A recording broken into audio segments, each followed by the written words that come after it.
사회적 거리가 충분하지 못하니까 마스크는 꼭 끼시고 강의 임해주시면 좋겠고요. 오늘 첫 번째로 굉장히 어려운 분을 제가 이제 모셨습니다. 부탁되고 정혜구 교수님이세요. 아시는 분도 계실 텐데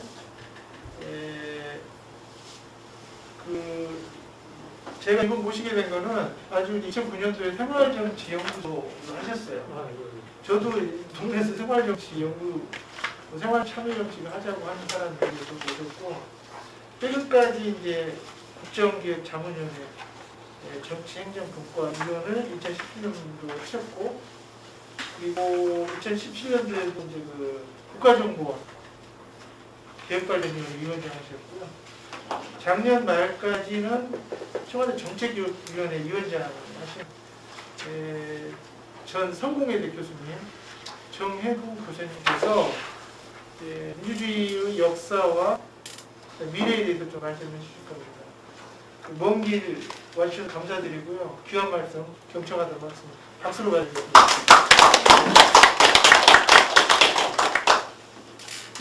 네, 여러분들 코로나 때문에 이렇게 직접 만나서 강의하기가 어렵습니다. 혹시 제 얘기 이게 마스크를 써가지고 잘 안 들리시는 얘기를 좀 해주십시오. 좋습니다. 잘 들립니까? 예. 그래서 여기서 뭐 강의를 하면 이렇게 대면으로는 이제 강의를 안 하고 대부분 비대면으로 하고 있는 것을 많이 봤습니다. 최근에 와서 약간 조금 좀 코로나 문제가 나름대로 이제 통제 가능하다고 봤던 모양입니다. 그래서 좀 조금씩 좀 풀어주는 그런 상황인 것 같아요. 그래서 아마 여기도 아마 대면을 못했을 겁니다. 그러다 보니까 오래간만에 이렇게 대면으로 해야 되는 것 같습니다. 저도 오래간만에 집에만 있다가 좀 반갑네요. 간단하게 저 소개를 좀 하면 저는 이제 성공회대학교하고 서울의 끝쪽에 인천 쪽에 그쪽에 성공회대학교가 있습니다. 거기에서 이제 정책을 가르치는 이제 교수였습니다. 교수였다가 문재인 정부하고 좀 관계가 있어가지고 국정원 교육과정위원회 초기에 옛날에 국정 문제가 많았었죠. 굉장히 문제가 많았는데 초기에 이제 국정원 교육과정위원장 하면서 국정원의 여러 가지 문제들이 굉장히 많더라고요. 여러분들 옛날 신문에 보면 불법적인 거 비리 이런 게 굉장히 많아가지고 감옥에 간 사람도 많지 않습니까? 그런데 국정원에서 일어났던 사건들인데 아마 그런 것 같아요. 이게 이제 권력기관이고 그다음에 굉장히 폐쇄적인 기관이에요. 그러다 보니까 감시하는 사람이 없죠. 감시하는 사람이 없으니까 옛날 이제 중앙정보부 때부터 막 불법을 하고 나쁩니다 그런 게 문화가 돼 있더라고요. 문화가 돼 있어가지고 그걸 법을 어기고 그러다가 이번에 이제 문재인 정부도 와서 해외에 그 문제가 이제 있습니다. 그래서 이제 그냥 결정했었고요. 그 다음에 제가 이제 정책교육위원회라는 데서 제가 원래 이제 정치학 전공인데 그 정책교육위원회라는 데서 좀 정책을 좀 바꿔달라고 해가지고 대통령 직속으로 있는 정책교육위원회에서 좀 발의를 했었습니다.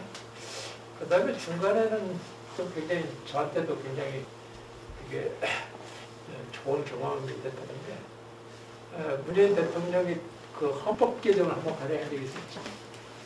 그런데 국회에서 토론도 안 하고 그냥 무시해버려가지고 흐지부지 버렸는데 그 우리나라 헌법에는 헌법 개정을 하려면 대통령이 발의를 하든지 그렇다면 이제 국회에서 발의를 하게 돼 있어요. 근데 그때 국회에서 제대로 안 하니까 대통령이 발의를 할 수밖에 없는 상황이 됐는데 그때 제가 이제 정책기획위원장을 하고 있었는데 정책기획위원회에서 헌법 개정 전문화를 좀 만들어줬으면 좋겠다. 그런 말씀 하시더라고요. 그래서 제가 그 위원장이 돼가지고 그 헌법 개정 전문화를 만들었던 기억이 납니다. 그때 이제 헌법 개정 전문화를 만들면서 제가 느낀 건데 우리 헌법이 개정된 지 87년에 개정이 됐으니까 오래됐죠? 한 3년 넘었죠? 30년 넘었기 때문에 고칠 때가 많아요. 제가 보니까 30년 동안에 기본권이 굉장히 많이 진전이 됐어요. 그래서 기본권 조항을 상당히 좀 바꿔야 되고 그 다음에 특히 그 지방자치 문제 있지 않습니까? 지방자치가 잘 안 되고 있어요. 우리 헌법에는 뭐 2개의 조항밖에 없습니다. 그래서 지방자치 부분을 한 4개 정도로 굉장히 확장시켜가지고 지방자치가 그대로 할 수 있게끔 조항을 만들고 그랬는데 어떤 뭐 통과가 안 되는 바람에 그냥 무산이 돼버렸어요. 그런 걸 하면서 우리 이제 기본권 문제, 지방자치 문제, 그 다음에 국민이 직접적으로 우리 정치에 참여하고 싶은 그런 조항도 좀 마련해놨어요. 왜냐하면 최근에 와서는 우리 대표를 뽑아서 정치를 하지 않습니까? 대표를 뽑아서 정치를 하는데 국민들이 참여하고자 하는 게 굉장히 높아졌어요. 국민들이 직접 참여하고 싶은. 그래서 이제 국민들이 참여할 수 있는 그런 어떤 근거가 될 수 있는 법정 그런 것도 만들어 집어넣고 있는 그랬는데 어떤 뭐 무산이 됐습니다. 무산이 됐습니다만 아마 제가 볼 때는 조만간 헌법 개정을 하긴 해야 돼요. 이게 한 30년 지나다 보니까 뭐 좀 오래 옛날식이에요. 문투도 이렇게 읽어보면 지금 문투가 별로 아니에요. 옛날식 문투 그대로 그래가지고 개정해야 되는데 워낙 헌법 개정 문제가 이게 뭐 쟁점이 많고 논란이 많은 문제라 쉽게 안 되고 있는데 하여튼 제가 그때 느낀 것은 좀 개정을 해야 되겠다 이런 생각이 좀 들었습니다. 시대에 맞게끔. 네, 그럼 뭐 제 소개하면서 뭐 나온 얘기고 오늘 얘기는 민주주의 역사 부분을 제가 얘기를 하고요. 민주주의 역사 속에서 우리 시민들이 이 민주주의 속에서 어떻게 참여할 수 있는가 부분 그런 부분에 대해서 좀 말씀을 드리도록 하겠습니다. 제가 자료를 하나 나눠준 게 있는데 그건 양이 많아요. 네, 그래서 그건 한번 여러분이 제가 거기 바탕에서 이제 설명을 하겠지만 그거 다 하려면 사실 이 민주주의가 제가 학교에서 강의할 때는 한 학기 강의 내용입니다. 이게 상당히 많은 건데 다 할 수는 없고 제가 간략하게 역사 얘기를 하고 그런 속에서 민주주의라는 게 어떤 내용을 가지고 있는지 그런 얘기를 하면서 시민들이 직접 참여할 수 있는 그런 것들을 좀 얘기를 하도록 하겠습니다. 근데 제 얘기는 그냥 들으시면 될 것 같아요. 들으시고 나중에 시간 있을 때 제 자료를 한번 좀 읽으시면 아마 이해에 도움이 될 겁니다. 여러분들 그 민주주의가 지금으로부터 2,500년 전에 2,500년이면 뭐 굉장히 오래전에 그리스 이제 아테네라는 데서 민주주의라는 게 그때 만들어졌습니다. 우리 민주주의 뭐라 그러냐면 데모크라시라고 그러죠. 근데 이게 무슨 말인가 하면 데모스라는 말이 있어요. 데모스는 그 당시에 그 그리스 이제 그 아테네가 인구가 많지가 않아요. 한 30만 명. 근데 그 30만 명 중에서 전부 다 시민은 아닙니다. 그 당시는 시민권을 다 안 주고 노예 시민권, 그 다음에 여성들한테 나왔습니다. 그 다음에 아테네에서 태어나지 않은 사람, 다른 도시에 태어나서 아테네로 온 사람들 있죠. 그 사람들한테 시민권을 안 줬어요. 그래서 인구는 한 30만 정도 됐지만 실제 시민의 자격을 가지고 참여한 사람들은 한 뭐 6만 내지 한 10만 명 그 사이인 것 같아요. 그래서 이제 그 사람들이 시민권을 가진 사람들이 모여가지고 직접 민주주의를 했던 게 바로 이제 그때인데 그때 그 데모스라는 것은 이게 뭐 지금 말하면 뭐 영어로 피플이라는 얘기인데 정확히 얘기하면 어떤 거냐면 대례라는 게 있어요. 대례라는 건데 이게 대례가 뭐냐면 그 당시 이제 그 일종의 행정구역입니다. 행정구역인데 아테네 이제 도시에서 뭐 도시도 있고 농촌도 있고 해안도 있고 그래가지고 그걸 이제 이렇게 그 행정 조직을 만들어서 지금으로 생각하면 마을 같은 거 했던 것 같아요. 그러니까 조그만 마을 정도, 동네 정도죠, 동네 정도. 이걸 대매라고 했어요. 그러니까 마을이죠. 그다음에 데모스는 누구냐면 마을에 사는 사람들이에요. 그래서 이제 데모스, 그다음에 크라토스라고 해요. 이건 통치라는 얘기예요. 그러면 마을의 사람들, 주민들이 직접 통치하는 거, 그게 이제 데모크라시 민주주의예요. 그 복잡한 게 아니에요. 마을에 사는 사람들이 그냥 보통 평범한 사람들이 자기 스스로 통치를 하고, 그다음에 통치를 받고 하는 것이 민주주의다. 그래서 이제 데모스들이 하는 크라토스라고 합쳐가지고 데모크라시라고 하는 거예요. 어려운 얘기가 아니죠. 동네 사람들이 하는 다천 사는 뭐 통치. 근데 그 당시에 이제 동네 사람들, 시민의 자격을 가진 사람들이죠. 자격을 가진 사람들은 어떻게 생각했는가 하면 그 당시 사회는 복잡하지가 않으니까 지금처럼 굉장히 사회가 복잡하거나 그러지는 않습니다. 그러니까 이 사람들이 이제 생각할 때 이런 겁니다. 누구나 시민이라면 통치할 능력이 있다. 자격이 있다. 이렇게 생각했거든요. 그래서 시민이라면 통치하고 그 다음에 A라는 사람이 통치하면 B라는 사람은 통치를 받아주는 거예요. 근데 가능하면 사람들이 다 평등하고 다 통치할 능력이 있으니까 돌아가면서 하자. 그럼 돌아가면서 하면 어떻게 하는 게 가장 좋은 방법일까요? 추첨이에요, 추첨.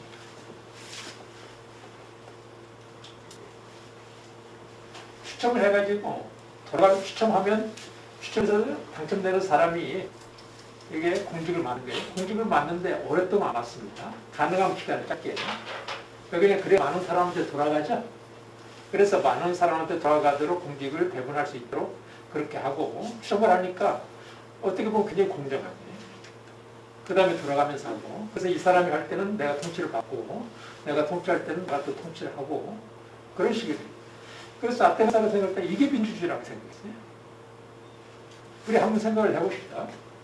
우리 10명의 학생들이 모여가지고 반장을 뽑을 때 투표로 하는 게 낫겠습니까? 추첨으로 하는 게 낫겠습니까? 능력이 다 똑같다고 전제를 하면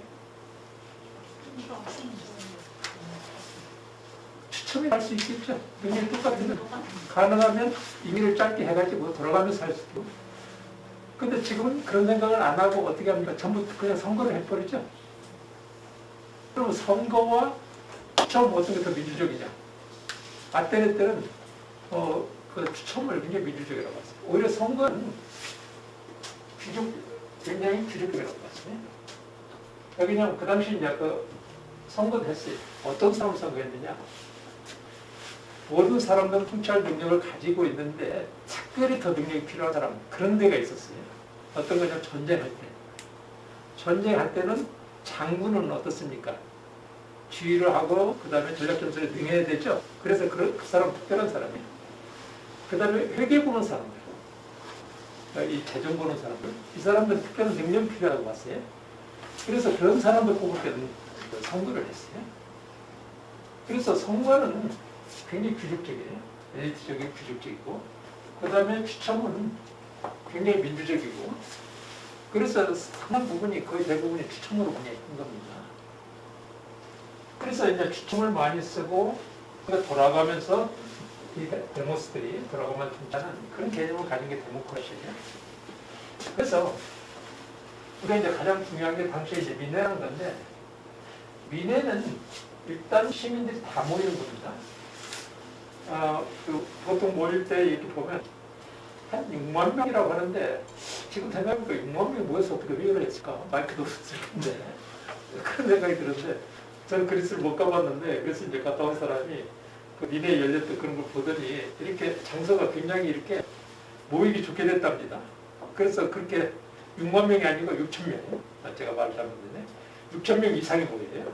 근데 6천 명 정도는 충분히 모여가지고 이게 목소리 크게 해서 들릴 수 있도록 그렇게 돼야 돼 그러더라고요. 그래서 이 민회에서 아테네에 이제 중요한 게 여기서 다 결정이 되는 거예요. 그 다음에 민회를 하려면 차적으로 보니까 민회가 10일에 한 번씩 열려요. 굉장히 자주 열린 거죠. 아테네의 중요한 문제를 결정하는데 한 시기에 한 번씩 이렇게 열린다면 굉장히 여기에 참여하는 사람들은 굉장히 아테네 문제에 관심이 많은 거예요. 굉장히 관심이 많고 평소에 그 문제들 토론도 하고 그러다가 민회가 열리면 거기 나와서 결정을 하고 다수결로 결정을 하고 그랬습니다. 그렇게 해서 이제 그 아테네의 중요한 문제들이 결정을 하고 그랬습니다.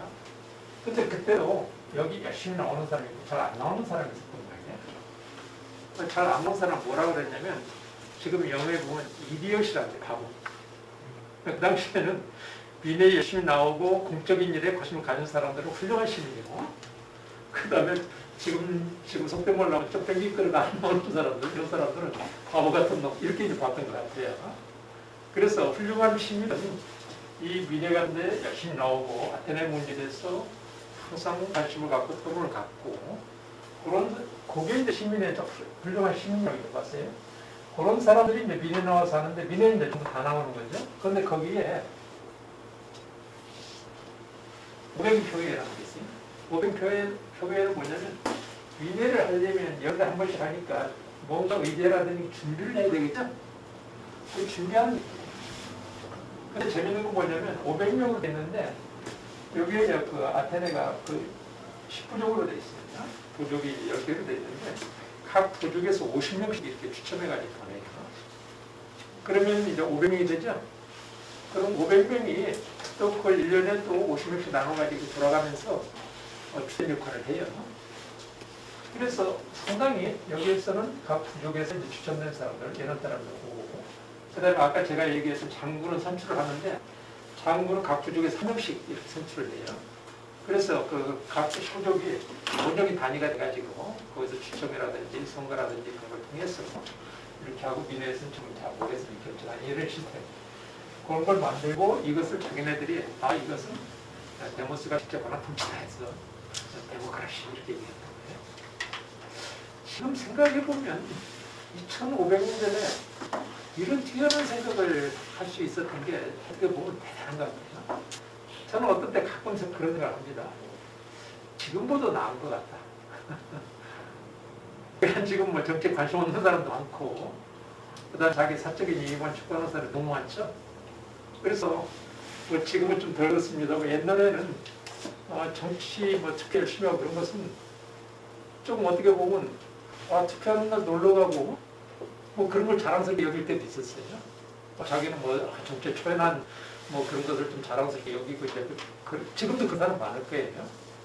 근데 그 당시에는 오히려 지금보다 어떻게 보면 더 어떤 정적인 일에 관심을 가지고 참여하고 그런 민주주의를 하고 그랬던 것 같아요. 하여튼 200년, 2500년 전에 이런 어떤 저기에서 이제 데모크라시가 있는데 끝날 때 만족해야 될 것 같아요. 왜냐면 처음에는 이제 한 BC 500년에서 400년, 한 100년 동안 민주주의가 잘 되다가 막 선동가들이 나타난 거예요. 선동가들이 나타나가지고 이제 군중들이 그거 휩싸여가지고 굉장히 나쁜 결정을 하면서 아테네 민주주의가 굉장히 나쁘게 끝나겠어요. 그 소크라테스가 사약을 먹고 죽는 그런 것도 있죠. 그런 것도 이제 아테네 민주주의가 나쁘게 끝날 때 나타나는 모습이에요. 그래서 막 선동가들이 막 나타나요. 그래서 선동해가지고 막 사람들이 이제 서로 파벌을 만들어가지고 서로 싸우고 뭐 이러면서 끝나버렸어요. 그래서 아테네 민주주의가 그 뒤에는 이미지가 어떤 이미지가 있었는가 하면 굉장히 나쁜 이미지가 만들어졌어요. 그래서 민주주의가 뭐냐? 이렇게 얘기하면 민주주의는 무식하고 제대로 가난하고 이런 사람들이 참여해가지고 어중이 떠중이 다 참여해가지고 굉장히 혼란스러운 정치를 하는 게 민주주의다. 이런 이미지를 남겼어요. 그래서 근대 이전까지 그게 이제 2500년 전이니까 근대 한 16세기, 17세기 좋았으니 근대 들어오지 않습니까? 그 이전까지는 민주주의는 나쁜 것이다. 이런 이미지가 쭉 진행이 되어 왔습니다. 그러다가 이제 근대 들어와서 다시 민주주의가 다른 건 좀 단연되지만 민주주의가 발전하게 되면서 민주주의가 이미지가 좋아진 거예요. 지금 민주주의는 좋은 이미지는 다 민주주의에 다 갖다 붙이죠. 그런데 그 전까지는 민주주의 이미지가 상당히 나빴습니다. 근데 가만히 생각해보면 지금도 민주주의를 나쁘다고 생각하는 사람이 많아요. 사실은. 왜 그런가 하면 예를 들어서 우리가 이제 그 국회의원이라든지 국민의 대표를 뽑아놓고 그 사람들한테 일종의 대의민주주의에서 통치를 맡기고 있어요. 지금 직계민주주의가 아니고 간접민주주의입니다. 그래서 그렇게 맡기고 있는데 만약에 그 시민들이 직접 나가서 저기 하면 그 싫어하는 사람들 의외로 많아요. 시민들이 나가서 알지도 못하는 사람들이 나와가지고 혼란스럽게 만든다 이런 생각하는 사람 많죠. 또 그렇게 될 수도 있는 거죠. 여기는 아테네 민주주의가 몰라갈 때 보면 선동가들이 나타나고 그 다음에 시민들이 굉장히 합리적인 결정이 아니라 굉장히 비이성적인 어떤 결정을 하고 그 나쁜 걸로 보면 민주주의가 나쁜 거예요. 그런데 굉장히 민주주의가 잘 되는 그런 측면 보면 민주주의가 굉장히 좋은 겁니다. 지금도 어떤 사람들은 민주주의를 굉장히 나쁘게 생각하는 사람이 많아요. 그래서 일반 시민들이 참여하면 참 혼란스럽게 만든다. 또 이렇게 생각하는 사람도 많은데 그건 어떻게 보면 아테네 민주주의에 대해서 나쁜 이미지, 그런 거하고 연관되어 있다고 볼 수가 있어요. 아테네 민주주의가 이제 이런 식으로 이제 쭉 하다가 이게 다시 분해 때문에 잊혀버렸어요. 완전히 이제 잊혀버리다가 근대 들어와서 민주주의가 다시 부활이 되는 거예요. 그래서 이 부분 제가 조금 이따 말씀드리겠습니다. 민주주의는 아닌데 이것과 관련해서 이것보다 아테네가 조금 늦게 만들어진 게 있는데 혹시 여러분들 로마 공화정이라는 게 있죠? 그 민주주의 관련해서 공화정이라는 게좀 알 필요가 있어요. 우리가 이제 민주주의는 기본적으로 가장 그 기본이 되는 게 보통 역사적으로 보면 통치 형태가 한 세 가지 정도가 있습니다. 하나는 황제나 왕이 통치하는 방식. 군주적이죠? 군주가 혼자 권력을 부정하고 그 사람을 통치하는 방식. 역사에서 보면 오히려 군주정이 많았어요. 예를 들어서 뭐 서양에서도 절대군주 이런 사람들이 있었고 그 다음에 로마 황제 이런 사람들이 있었죠. 그 다음에 동양에서 중국 보면 뭐 황제들이 통치했죠. 우리나라도 이제 왕이 통치했죠. 그래서 1인 통치, 1인이 이제 권력 독점하고 있는 그런 형태가 많아요. 그 다음에 이제 또 다른 형태가 귀족적입니다. 한 명은 아닌데 여러 명이 엘리트들이 통치하는 또는 어떤 특권층이 통치하는 그런 게 있고 그 다음에 민주적인 겁니다. 그래서 역사적으로 보면 오히려 민주정부는 군주적이나 그 다음에 교육적이 많았어요. 근데 민주적이 있었던 건 이때하고 그 다음에 근대 이후라고 볼 수가 있고 이 로마 공화정, 로마가 BC 이때 처음에 그 전막기는 주로 공화정이었어요. 그다음에 이제 황제정은 제정으로 이제 넘어가겠는데 황제정은 혼자 권력을 독점하는 거죠. 근데 그 전에는 로마가 공화정을 하는데 여러분들 리퍼블릭이라는 말이 공화정이라는 거예요. 여러분들 여기 보면 리퍼블릭 오브 코리아 그렇게 써져 있는데 이게 이제 공화정이라는 얘기인데 이 말은 뭐냐면 레스하고 푸브리카는 말에 합성어예요. 이걸 일종의 뭐 일 그런 거예요. 이건 이제 그러니까 공적인 일이라는 말이 바로 공화정이에요. 근데 로마는 뭐냐면 로마 공화정은 뭐냐면 나라라는 게 뭘 하는 거냐면 국적인 것을 하는 게 나라다 이런 의미예요. 그래서 로마에서는 이렇게 보면 귀족이 있고 원래 왕이 있었어요. 근데 왕이 있다가 쫓겨나고 그랬어요. 그 다음에 이제 귀족들이 등장해서 귀족이 강화됐는데 로마에 또 시민들이 강화됐어요. 그래서 로마는 귀족과 시민 이 두 사람이 항상 갈등 관계에 있었어요. 그래서 신문적으로 귀족이 있고 그 다음에 시민이 있고 왕은 없어졌는데 왕의 흔적은 남아있어가지고 집정관이라고 있었습니다. 그래서 집정관, 귀족을 대표하는 원로원, 그 다음에 시민을 대표하는 민회를 해가지고 정부 구조를 신분에 따라서 만들어버렸어요. 집정관도 있고, 그 다음에 귀족, 원로원도 있고, 민회도 있고. 그래서 이제 권한이 이제 조금씩 다릅니다만 그걸 같이 경제에 균형하도록 만드는 게 혼합정이라고 하는데 그걸 리퍼블릭이라고 해요.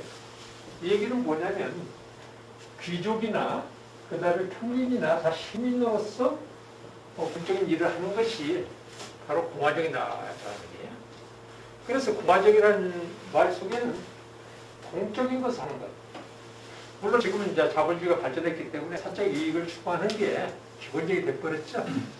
근데 또 하나 중요한 것은 우리가 더불어 살려면 공적인 문제에 대해서 그 신경 많이 써야 돼요. 근데 공적인 문제에 대해서 신경 쓰는 전통이 어디서 나왔는가 하면 물론 아테네에서도 나왔지만 그 로마라든지 그 다음에 이탈리아 이제 중세 말기에 도시 공화정이라는 게 만들어져요. 그때 이제 공화정이라는 걸로 나오게 됩니다.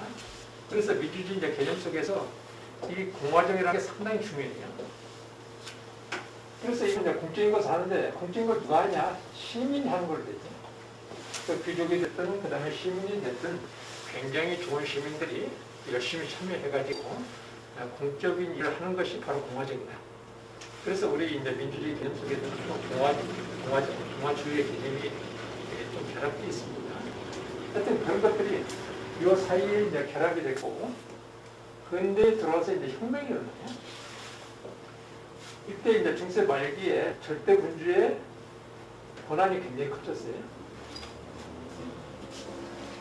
그래서 왕권 신수도 보통 우리가 자기 권력을 정당화시키려면 하늘로부터 받았다 그래요. 왕권 하늘로부터 받았다. 여기 보면 하늘 최고죠. 중국도 황제를 뭐라고 합니까? 군자. 그러다 보니까 우리 이제 이 민주주의 초기에 인권을 하늘로부터 받았다 이런 식으로 또 정당화시켜요. 천부 인권. 그래서 정당화시키려면 뭐 자유법이라든지 또 하늘로부터 받았다라든지 이런 식으로 정당화시키는데 여튼 그 절대군주 중세 말기에 절대군주가 이제 등장을 해가지고 1인이 굉장히 강력합니다. 1인이 그냥 자기 천하인 거죠. 그런데 중세 말기부터 점차적으로 이제 자본주의가 발전하게 됐어요. 그렇게 되니까 새로운 계급들이 새로운 이제 그 신흥 계급들이 발생했는데 그게 이제 우리가 얘기하는 부르주아 자본가입니다. 자본가들이 자기 열심히 이제 그 전선가를 해서 돈을 벌었는데 여기서 자꾸 뺏어가는 거예요. 절대 군주가 탄압하고 또 뺏어가고 그렇게 되니까 거기에 이제 저항하면서 이게 혁명이 일어나는 겁니다. 그리고 이 혁명에 따라서 어떤 나라에서는 불저항만 일어나지만 어떤 나라에서는 시민들 또는 민중들하고 결합해가지고 우리가 근대적인 혁명이 일어나요. 그래서 여러분들 뭐 중고등학교 때 영국 혁명, 청교도 혁명, 병해혁명 이런 얘기 들어봤죠? 그 다음에 이제 프랑스 혁명, 그 다음에 미국의 이제 독립전쟁인데 미국은 뭐 이렇게 그 유럽 쪽에 넘어가가지고 이렇게 살다가 독립하기 위해서 이제 전쟁했어요. 그런데 독립을 하고 나서 나라를 만들었습니다. 근데 나라를 만든 과정에서 나라를 만들려다 보니까 뭔가 디자인이 있어야 되겠죠? 그래서 이제 헌법을 만든 거예요. 근데 헌법이 굉장히 근대적인 헌법을 만들었어요. 그래서 미국은 독립전쟁이지만 혁명에 먹음한다 해가지고 근대 3대 혁명이 바로 이제 그 영국 혁명, 러시아의 혁명, 프랑스 혁명, 그 다음에 미국의 독립전쟁이 있었어요. 그래서 이 과정을 통해서 근대 민주주의가 시작이 돼요. 그런데 아테네 민주주의하고 이때 민주주의하고 차이가 있습니다. 이때는 나라가 굉장히 커져버렸어요. 그 아테네만 해도 뭐 도시국가 조그마한 거였어요. 그러니까 직접 민주주의는 이게 조그만 데서 할 수가 있는 거예요. 아테네 민주주의처럼 이렇게 조그만 데 직접 몇 대면 살리죠. 그런데 이 절대주의 국가라든지 근대 국가라는 것은 인구가 얼마입니까? 뭐 천만 명 이렇게 되는데 다 모일 수 있습니까? 모일 수가 없어요. 그러다 보니까 여기서는 불가피하게 대표를 뽑았어요. 그래서 민주주의를 수밖에 없는. 그래서 우리가 얘기하는 대의민주주의. 이게 만들어진 겁니다. 그렇지만 대표를 뽑는 사람은 누굽니까? 바로 시민들이죠. 시민들 숫자가 워낙 많으니까 다 참여할 수가 없으니까 대표를 뽑아서 우리가 이 대표들로 하여금 통치를 하도록 만들자. 이렇게 해서 이제 대의민주주의가 만들어진 거예요. 그래서 대의민주주의 만들 때 가장 중요한 게 뭐냐면 여기서 이제 대표를 뽑는데 선거권이죠. 누가 뽑을 거냐? 혁명이 일어나서 혁명 선언할 때는 모든 사람들이 전부 이권을 가지고 있다. 이걸 가지고 있다고 그렇게 얘기를 했는데 실제에 있어서는 혁명이 성공하고 나서 불자가 시민들 특히 농자들한테는 선거권을 안 줬어요. 부자인 사람, 그 다음에 그 교육을 많이 받은 사람들, 이 사람들한테만 아주 소수한테만 선거권을 주고, 그 다음에 이제 그 뭐 가난한 사람들, 노동자 이런 사람들은 선거권을 안 줘버렸어요. 그러면서 이제 흘러가니까 점차적으로 자본주의가 더 발전하면서 노동자가 이제 숫자가 많아졌어요. 노동자들이 나한테도 선거권을 달라 교육을 하는 거예요. 그렇게 되니까 이게 이제 불면 이제 새로운 어떤 계급이 된 거죠. 어떤 귀족이라든지 절대 군대에 대해서 새롭게 있는 계급으로서 이제 사회에 이제 지배층이 됐는데 이 사람들이 이게 노동자들한테 선거권을 주는데 만약에 노동자들한테 선거권을 주면 숫자적으로 누가 많습니까? 노동자들이 많죠? 굉장히 급내했어요. 그럼 그 당시에 또 사회주의가 막 등장했어요. 사회주의가 등장해가지고 굉장히 좀 어떻게 보면 급진적인 어떤 그런 사상을 가지고 뭐 막스라든지 그런 사람들이 노동자들을 이제 끌어가려고 하는 상황이 되니까 이제 불조화도 좀 다르겠다. 안 되겠다. 잘못하면 노동자들의 사회적으로 다 넘어갈지도 모르겠다. 그래서 노동자들한테 선거권을 주기 시작했어요. 근데 주면서도 좀 싫었어요. 야, 이거 내가 선거권을 주는데 또 이 사람들 숫자가 많으니까 선거해가지고 뒤집으면 어떡할까? 그래가지고 그 당시에 보면 여러분 잘 아는 존 스튜어트 밀이라고 아주 유명한 그 당시에 가장 어떻게 보면 가장 진보적이고 가장 똑똑한 학자예요. 이 학자도 고민을 했어요. 어떻게 노동자들한테 선거권 주긴 주는데 어떻게 해야 될까? 잘못하면 숫자를 보면 노동자들의 어떤 문제가 일어나는 거 아닌가 이런 걱정을 해서 이 사람이 생각할 때 귀하게 있는 사람한테는 투표를 줄까? 지금 생각하면 굉장히 비민주적인 생각이죠. 근데 그 당시 최고의 학자가 이런 고민을 했던 거예요. 그냥 노동자들한테 안 줄 수는 없는데 주면 이게 문제가 되지 않을까. 근데 이제 조금씩 줄 수밖에 없었어요. 10세기 후반에 줄 수밖에 없고 20세기 초반에 남자들은, 성인 남자들은 거의 대부분 선거권을 받을 수 있게 됐습니다. 근데 막상 사람들이 선거권을 받으니까 그렇게 극적이지가 않아요. 그냥 투표를 해가지고 뽑는데 그렇다고 해서 뭐 자본주의를 무너뜨리자 그렇게 간 것도 아니고 그래서 그 자본가들의 어떤 자유주의 사상하고 그 다음에 노동자들의 어떤 선거권 참여하고 이게 결합이 돼서 만들어진 게 지금의 자유민주주의예요. 지금 한국에서 자유민주주의를 좀 잘못 쓰고 있어요. 그러니까 자유주의라는 것은 자유주의는 주로 이제 불자유의 사상이라고 볼 수가 있고 그 다음에 민주주의는 우리도 선거에 참여하자 노동자들하고는 굉장히 친화성이 많아요.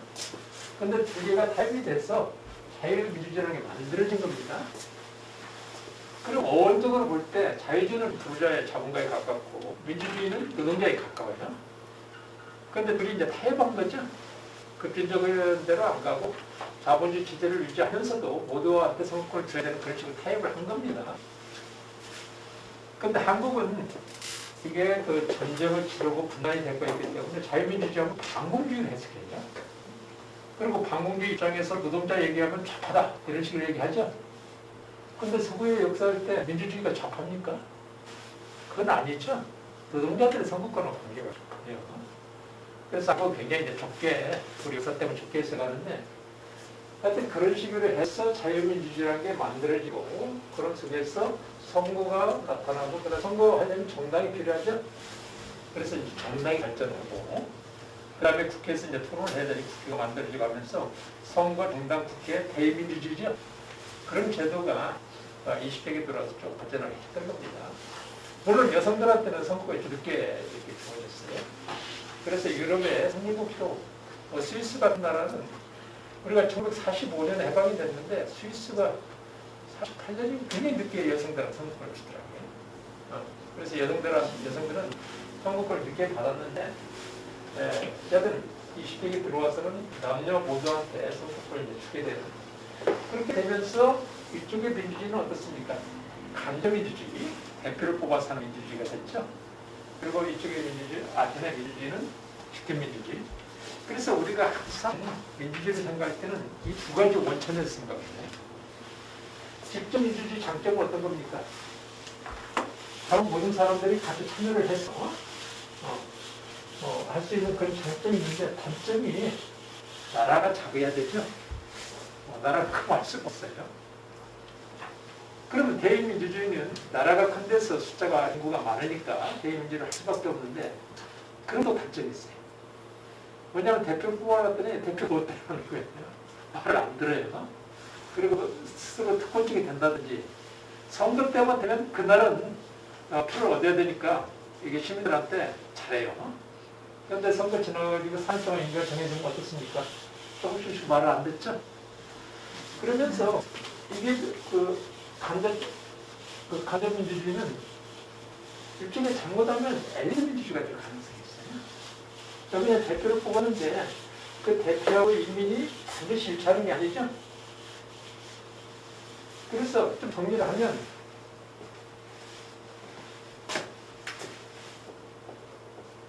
직접민주주의는 우리 아테네 민주주의에서 어떤 영감을 얻고 그 모델을 가지고 적용하고 또 하나는 간접민주주의는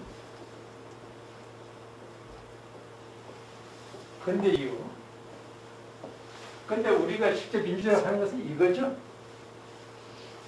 우리가 지금 이제 민주주의를 하는 것은 근대 이후에 만들어져 왔던 그것입니다.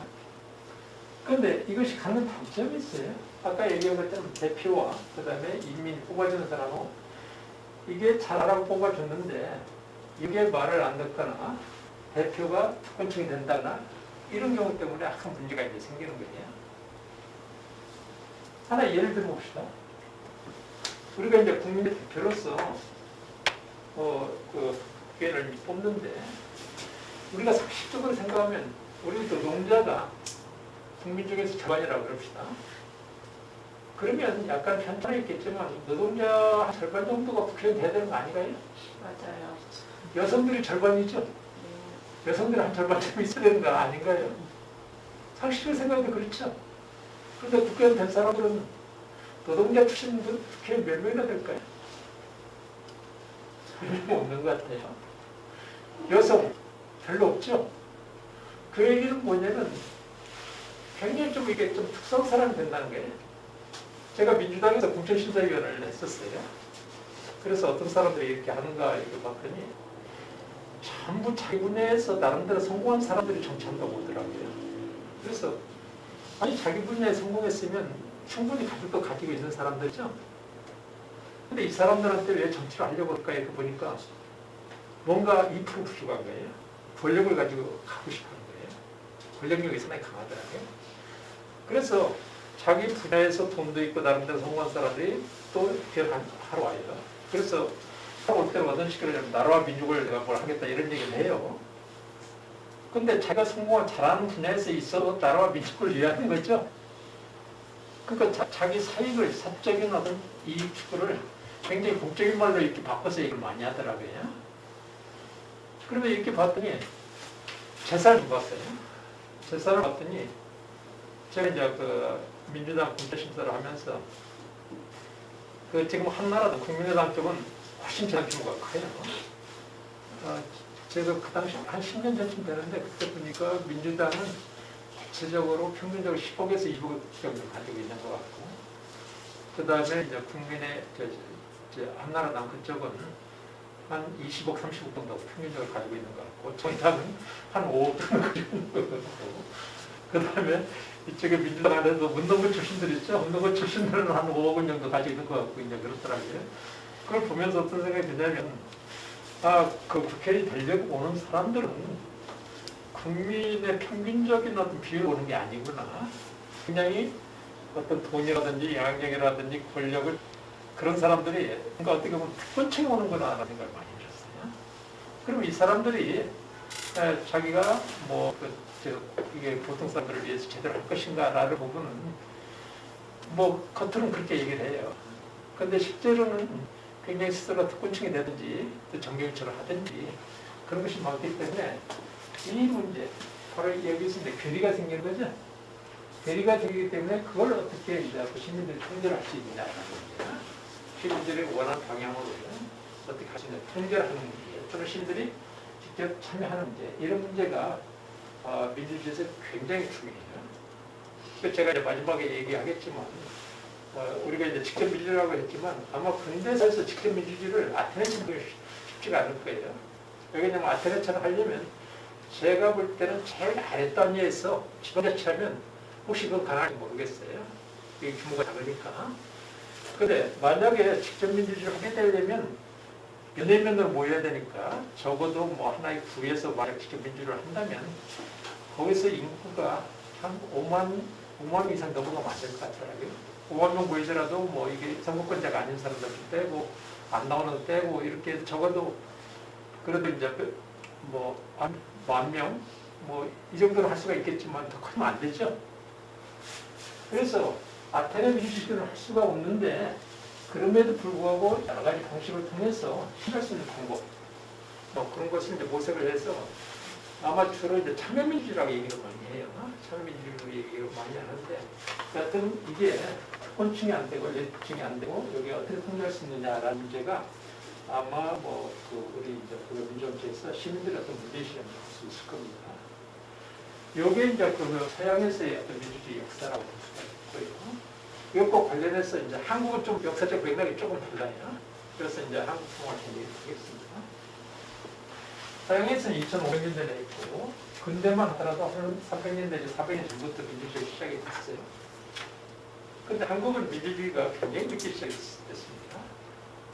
한국에서 제가 보니까 한국에서 민주주의라는 말이 그래도 제법 좀 이거 운이가 되고 얘기됐던 것이 3.1운동 기록을 보니까 3.1운동 때 민주주의 얘기를 많이 했어요. 평화 얘기도 많이 했고, 여기는 3.1운동이 1919년에 일어났는데, 이때가 2차 세계대전이 끝나고, 그 다음에 그 강화조약을 나왔던 시기예요.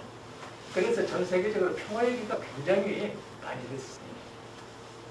그러니까 한국은 이게 패전국이 몰락을 하면서 이게 그 패전국이 식민지였던 나라들, 이런 나라들이 뭔가 독립을 하고 그 다음에 패전국하고 이제 승전국하고 이제 평화조약을 맺고 그러니까 독립, 그 다음에 평화, 그리고 이제 그런 속에서 이제 민주주의 문제, 그런 문제들이 굉장히 많이 얘기가 되더라고요. 아마 한국도 그 전에는 조선 왕이라든지 그 다음에 황제라든지 이런 것 때문에 민주주의가 제대로 이제 안 됐을 겁니다. 그런 용어도 별로 없었을 거예요. 그런데 이제 3.1운동 때쯤 담론으로서 이제 그런 것이 상당히 얘기되고 있었는데, 일제시민 지배를 받으니까 그런 것이 뭐 싹 제의가 없었죠. 그러다 이제 1945년에 우리가 해방이 되니까 뭔가 민주주의 제대로 이제 해봐야겠다라고 하는데, 우리가 이제 분단되고 그 다음에 몇 년 안 돼 또 전쟁이 일어나고 그렇게 되면서 이게 남인 그 다음에 이제 대결 과정에 싸우다 보니까 나중에는 굉장히 큰 반공주의가 있었어요. 그리고 이 반공주의 속에서 이제 국가가 굉장히 강해졌어요. 반공이라는 이름하에 굉장히 국가가 억압적이죠. 그렇게 억압적이면 민주주의가 제대로 될 수가 없어요. 물론 제도는 민주주의 받아들였어요.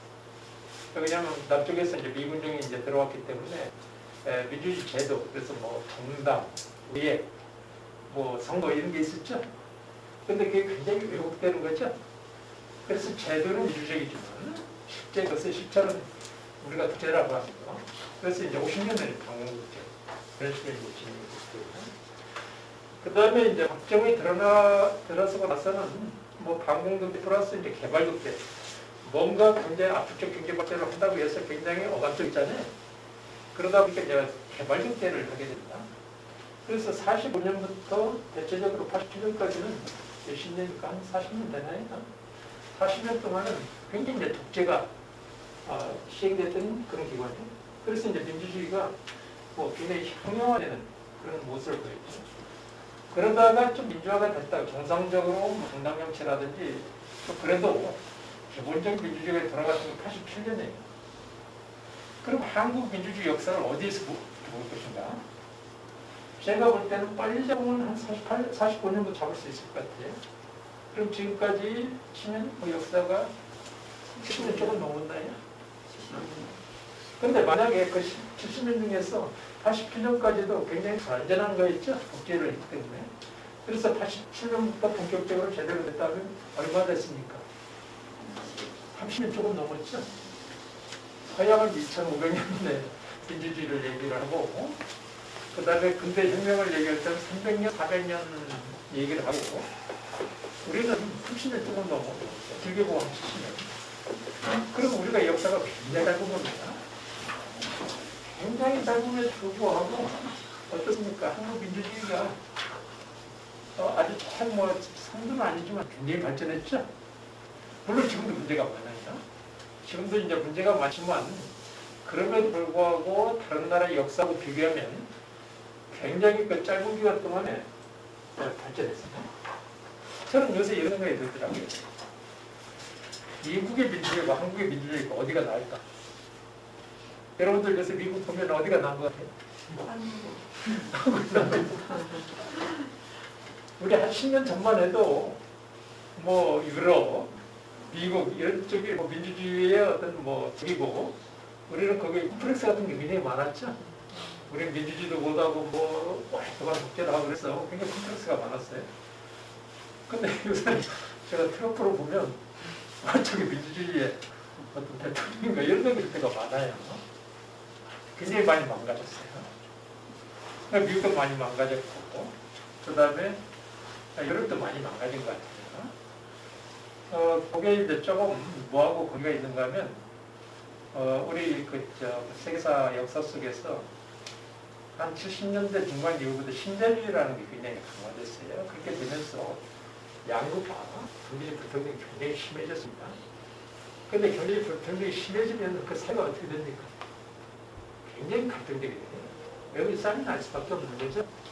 가진 사람은 굉장히 많이 갖고 못 가진 사람들은 굉장히 못 가지고 있고, 그럼 그런 속에서 예를 들어서 불평등을 좀 줄이기 위해서 뭔가 좋은 지도자가 나와서 불평등을 줄이면서 민주주의를 잘 만들어가면 괜찮은데 그걸 가지고 서로 갈등이 심하니까 그 갈등을 이용해서 선동정치 하는 경우가 많아요.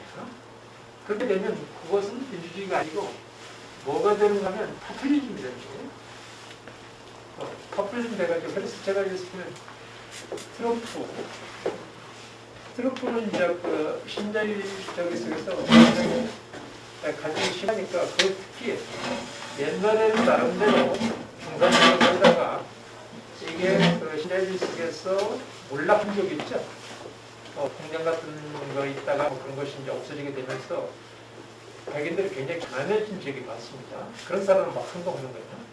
선동해가지고 국민을 굉장히 갈등을 시키면서 자기의 어떤 정치적인 이익만 추구하는 그런 모습들을 이제 보이는 그 포퓰리즘의 무책임하게 하는 모습입니다. 이런 걸 보면서 그 민주주의 동산이라고 하는 어떤 유럽, 영국도 그런 저는 브렉시트 보면서 포퓰리즘적인 그런 게 굉장히 많은 것 같아요.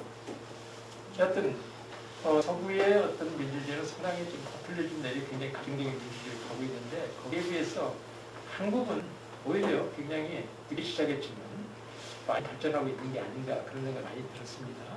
여하튼간에 한국은 굉장히 역사가 짧습니다. 역사가 짧음에도 불구하고 굉장히 민주주의가 발전했는데 그럼 한국 민주주의가 왜 발전했을까? 왜 발전했겠습니까? 독재도 굉장히 강했죠? 독재도 굉장히 강했는데 한국이 재밌어요. 여기에 저항하는 민주화운동도 굉장히 강해요. 그 다음에 이 사이에 정당정치라는 게 있죠? 우리 뭐 정당정치 한게 잘했을까요? 지금은 그런 대로 뭐 그냥 들어가는 것 같아요. 근데 한국에서 정당정치가 잘 돼서 민주주의가 잘 됐다고 얘기하는 정치학자는 별로 없어요. 그냥 뭐 정당정치는 그래서 우리가 이제 여론조사를 하면 정당정치 굉장히 싫어합니다. 그래서 이게 뭐 예를 들어 사법부, 그 다음에 뭐 군대, 그 다음에 언론 이런 데 대해서 신뢰도 이제 여론조사를 하면 가장 나쁘게 나오는 게 정당투표예요. 제가 아까 얘기했던 헌법개정 그걸 하면서 국민 여론조사를 이렇게 했는데 국민들이 가장 화나는 게 뭐냐면 국회의원 소환제더라고요. 국회의원 소환제를 헌법에 할 거냐 말 거냐 이런 걸 가지고 이제 여론조사를 해봤더니 국민들이 가장 뭐 최고를 이제 선호하는 게 국회의원 소환제예요. 근데 국회의원 소환제는 또 악용되는 일도 많아요. 그렇기 때문에 함부로 할 수 있는 건 아닌데 그만큼 우리나라 사람들이 정치에 관심이 많으면서도 이 국민의 대표에 대해서는 불신이 굉장히 심한 것 같아요. 이게 뭐냐면 이 정당정치가 과거에 국제하고 결합이 돼가지고 재해봤던 거죠. 그렇게 되다 보니까 여기에 대해 불신도 굉장히 심해요. 지금은 바뀌었다 볼 수가 있습니다만 그러다 보니까 한국의 민주주의는 주로 정당정치라든지 위로부터 만들어진 게 아니고 아래로부터 이제 민주화 운동에서 만들어진 측면이 좀 강합니다. 그래서 여러분들 뭐 잘 기억을 하겠지만 한국의 이제 민주화 운동 역사를 보면 일단 4.19 혁명이 있었죠. 4.19 혁명, 그 다음에 5.18, 6월 비지 대항쟁, 그 다음에 몇 년 전에 촛불항쟁. 그런 걸 보면서 주기적으로 일어나요. 다른 나라에서 그렇게 주기적으로 안 일어납니다. 그래서 한국에서는 왜 한 20년, 30년만 한 번씩 주기적으로 아래로부터 뭐 엄청난 뭐 그게 터지는가 이런 거죠. 그리고 정당정치는 잘 못해요. 제가 이런 생각이 들었어요. 한번 터져가지고 뭔가 분위기를 바꿔놔요. 바꾸면 그 다음에는 이게 뭐 계속 이걸 뭐 그 민주항쟁을 뭐 10년 동안 이렇게 할 수 있는 건 아니잖아요. 그래서 뭐 살고 게 일어난 다음에 또 가라앉아요. 그러면 다시 정당정치한테 위임이 되는 거죠. 니네가 다시 잘해봐라. 그럼 정당정치가 한 뭐 20년, 30년 하다가 많은 문제점을 남겨놓는 것 같아요.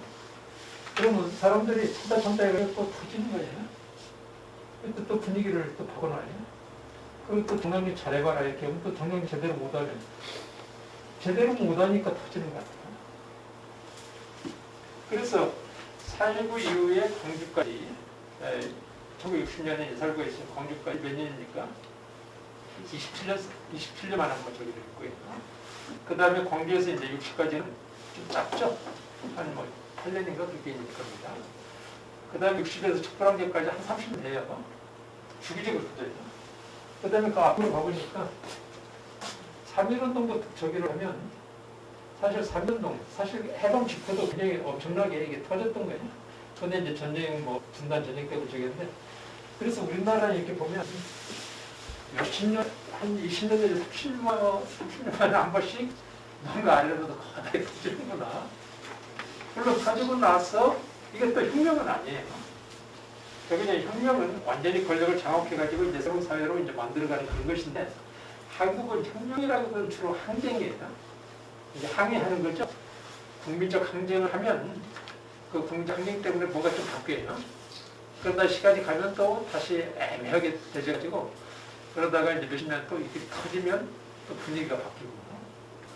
그런데 결과적으로 한국의 민주주의는 이 부분이 발전시킵니다. 항쟁, 민주주의하고 항쟁. 여기는 그게 국민들의 큰 압력이 되죠.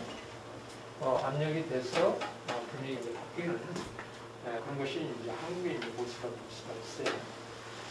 그러면 아까 얘기했던 대표와 그다음에 어떤 시민 사이의 관계에 있어가지고 이 대표가 제대로 못하는 거죠.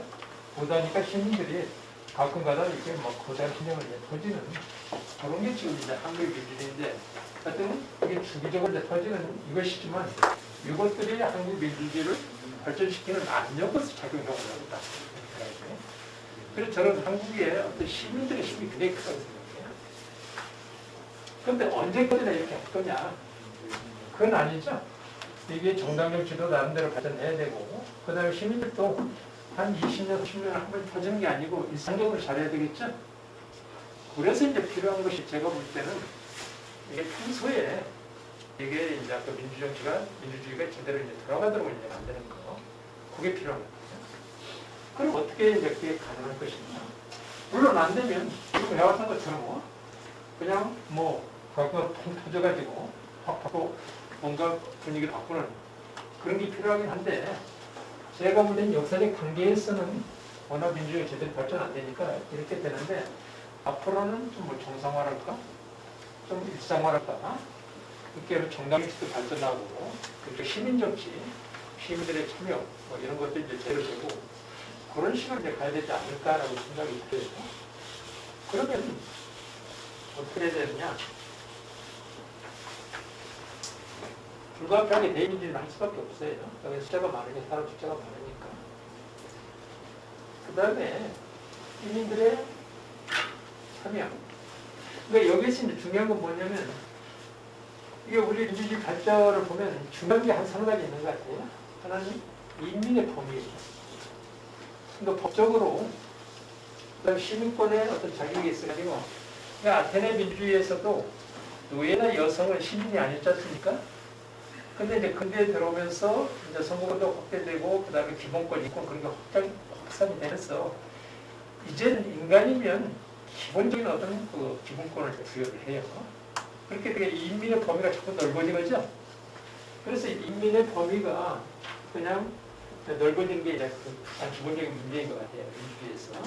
그런데 이게 좁아지면 어떻게 보면 민주주의라기보다는 일종의 귀족적이나 엘리트적이 될 수밖에 없는 거죠. 그래서 이게 이루어져야 되고. 두 번째는 참여이잖아요. 법적으로만 다 인정해주고 선거권 줬으니까 민주주의 다 됐지. 이걸로 끝나는 게 아니지 않습니까? 선거권 받아도 굉장히 소극적인 사람도 있는 것이고 그러면 독자가 마음대로 할 수 있는데 그래서 시민들의 참여가 필요해요. 시민의 참여가 필요한데 참여하는 게 쉽지가 않아요. 먹고 살기도 바쁜데 시간 내고 그 다음에 필요하면 또 예를 들어서 제가 참여를 못하면 또 참여를 하게 되면 또 돈도 조금 필요해야 되고 또 어떻게 보면 굉장히 바쁜데 시간과 돈을 써야 돼요. 그래서 참여라는 게 열정을 안 가지면 쉽지가 않습니다. 근데 한국에서는 시민들의 참여가 좀 제대로 되려면 평 노동시간을 줄여야 될 것 같아요.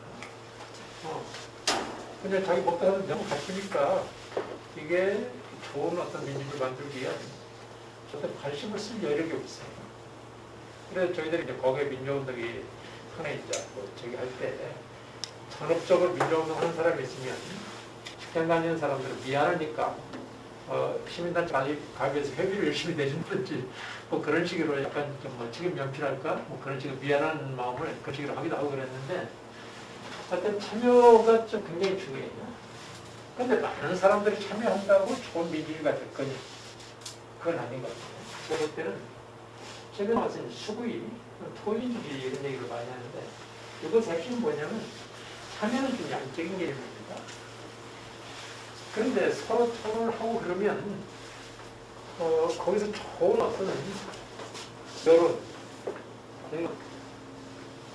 이걸 좀 만들 수 있다는 거예요. 물론 이게 이제 논란이 많습니다. 예를 들어서 우리 연령이 뭔가를 의사결정을 한다고 그럽시다.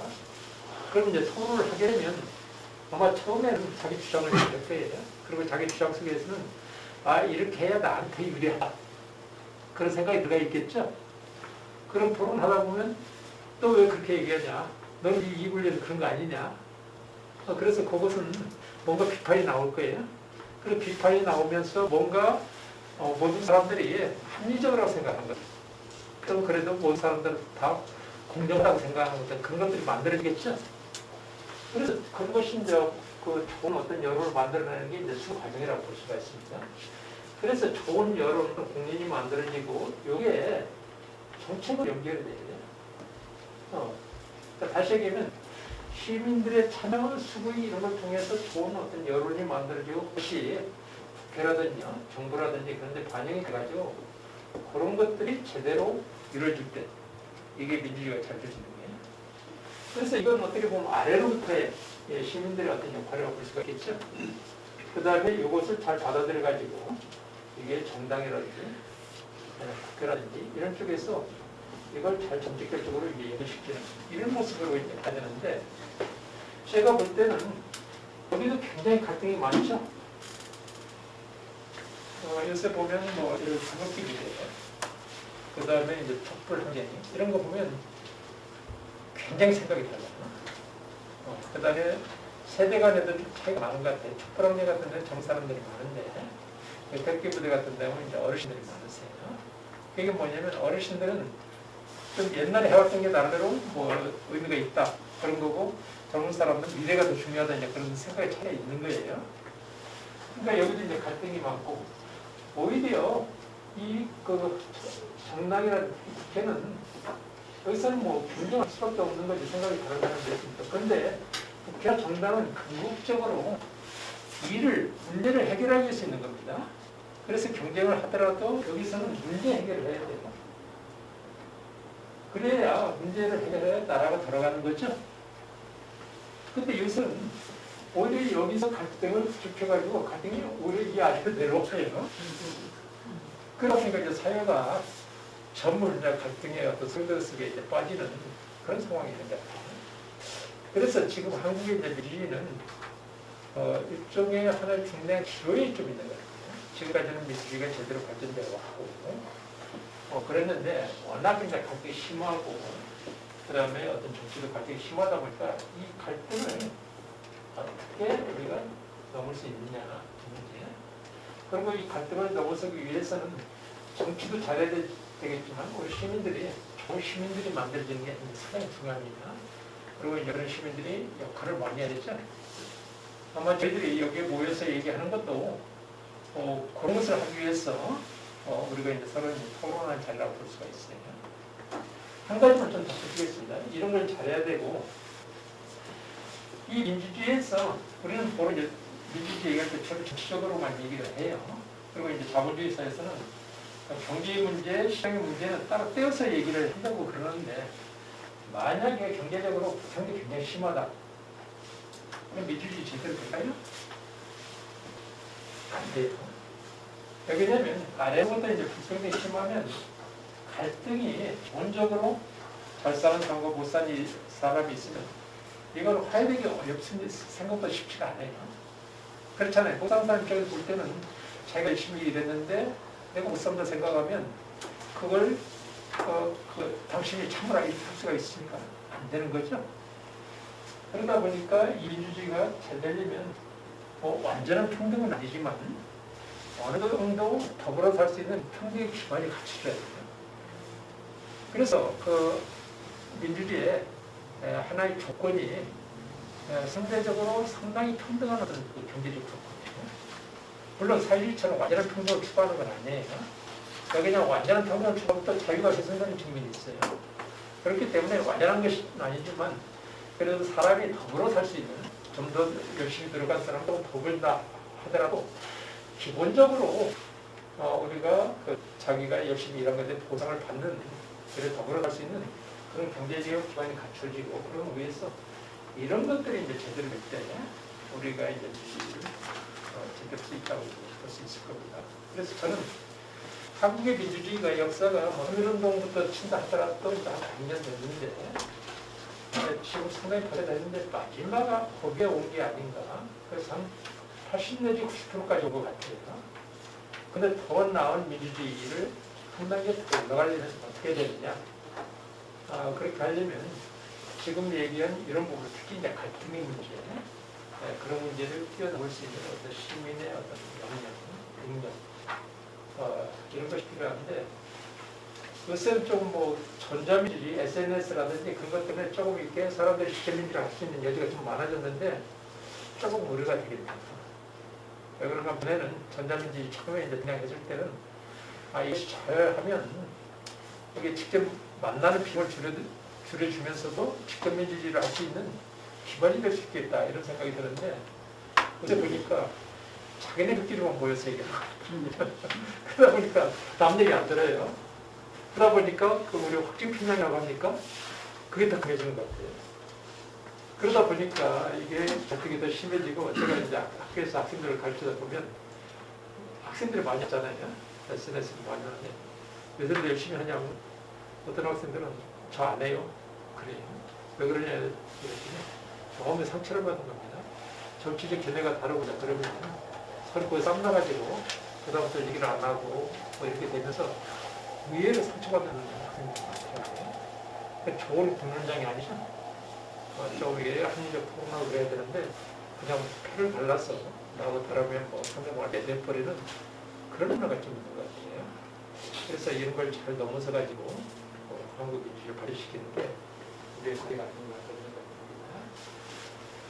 생각입니다. 제 얘기는 이 정도 하고 여러분 지금 질문을 받고 그러면 또 제 얘기를 하고 그렇게 하겠습니다. 질문 있으면 해주시죠.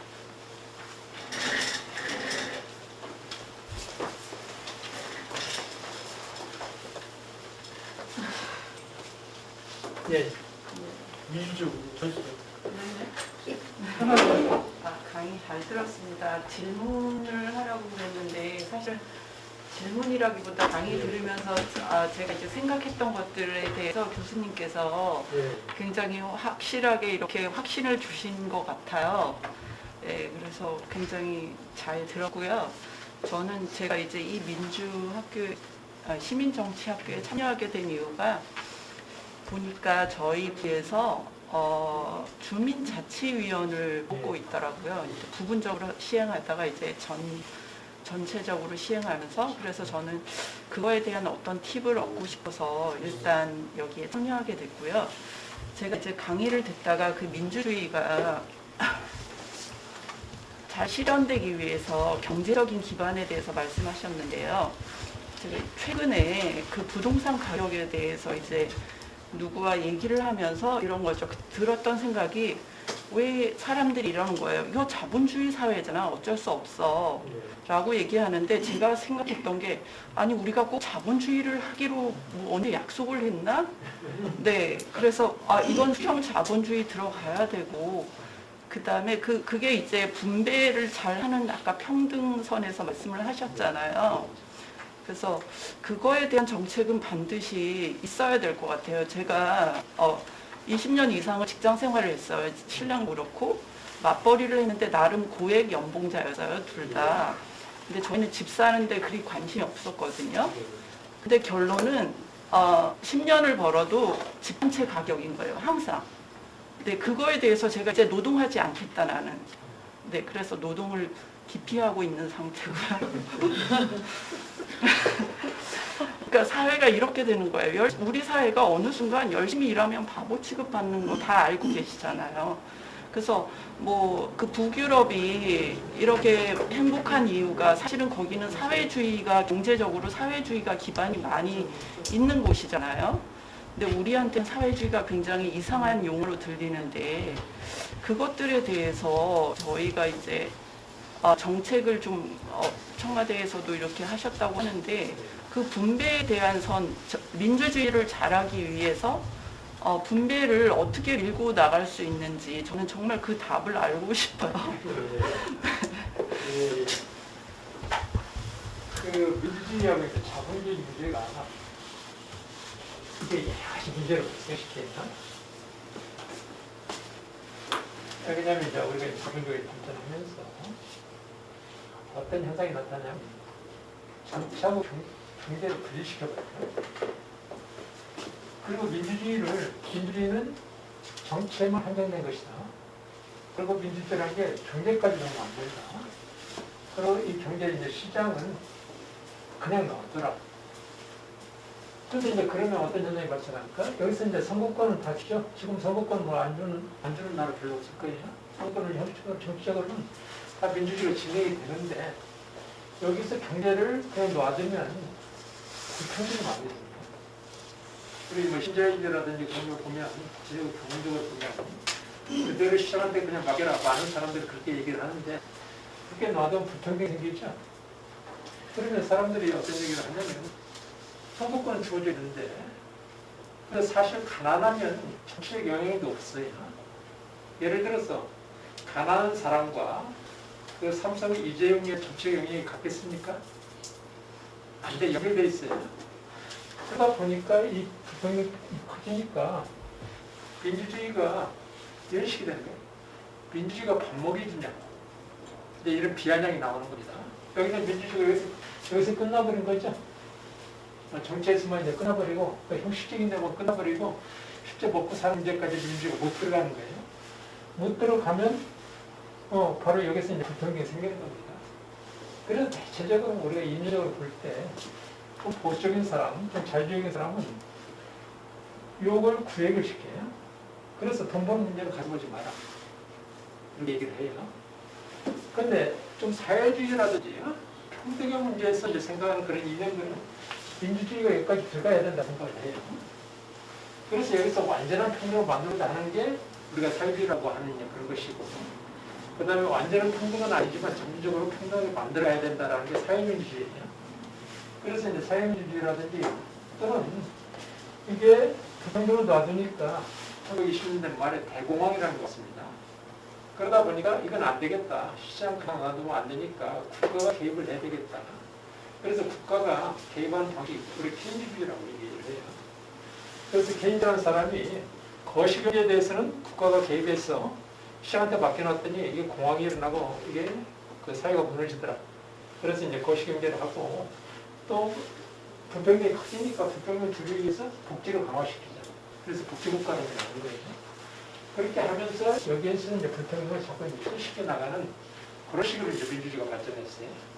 그래서 근래에 와서는 민주주의를 자유민주주의라고 하는데 자유민주주의는 상당 부분 사회주의적인 요소가 들어가 있습니다. 그래서 유럽에서 보면 약간 자유주의를 강조하는 중도 우파 정당이 있고 그 다음에 사회주의적인 그런 것을 강조하는 중도 좌파 정당이 번갈아가면서 이제 하는 거예요. 그래서 민주주의가 어디까지 가느냐라는 게 굉장히 중요한 논쟁점입니다. 그래서 좀 보수적인 사람은 여기는 그냥 놔두라 그렇게 얘기해요. 진보적인 사람은 여기 가야 된다 그렇게 얘기해요. 그리고 이것과 관련해서 부동산 문제 있죠. 부동산 문제가 완전히 시장일까요? 그러니까 시장이라는 것은 수요와 공급에 일치되는 그런 거죠. 그런데 예를 들어서 아마 자본주의 초기에는 이 자연이라는 게 무한하게 공급되는 걸 봤던 것 같아요. 토지 같은 게 뭐 개발하면 뭐 무한히 있지 않습니까? 그런데 이제 도시화가 진행이 되고 서울시에서 집을 지을 수 있는 토지가 얼마나 있겠어요? 한정되어 있는 거죠. 무한히 공급될 수가 없는 거예요. 그래서 공급이 굉장히 제한되어 있어요.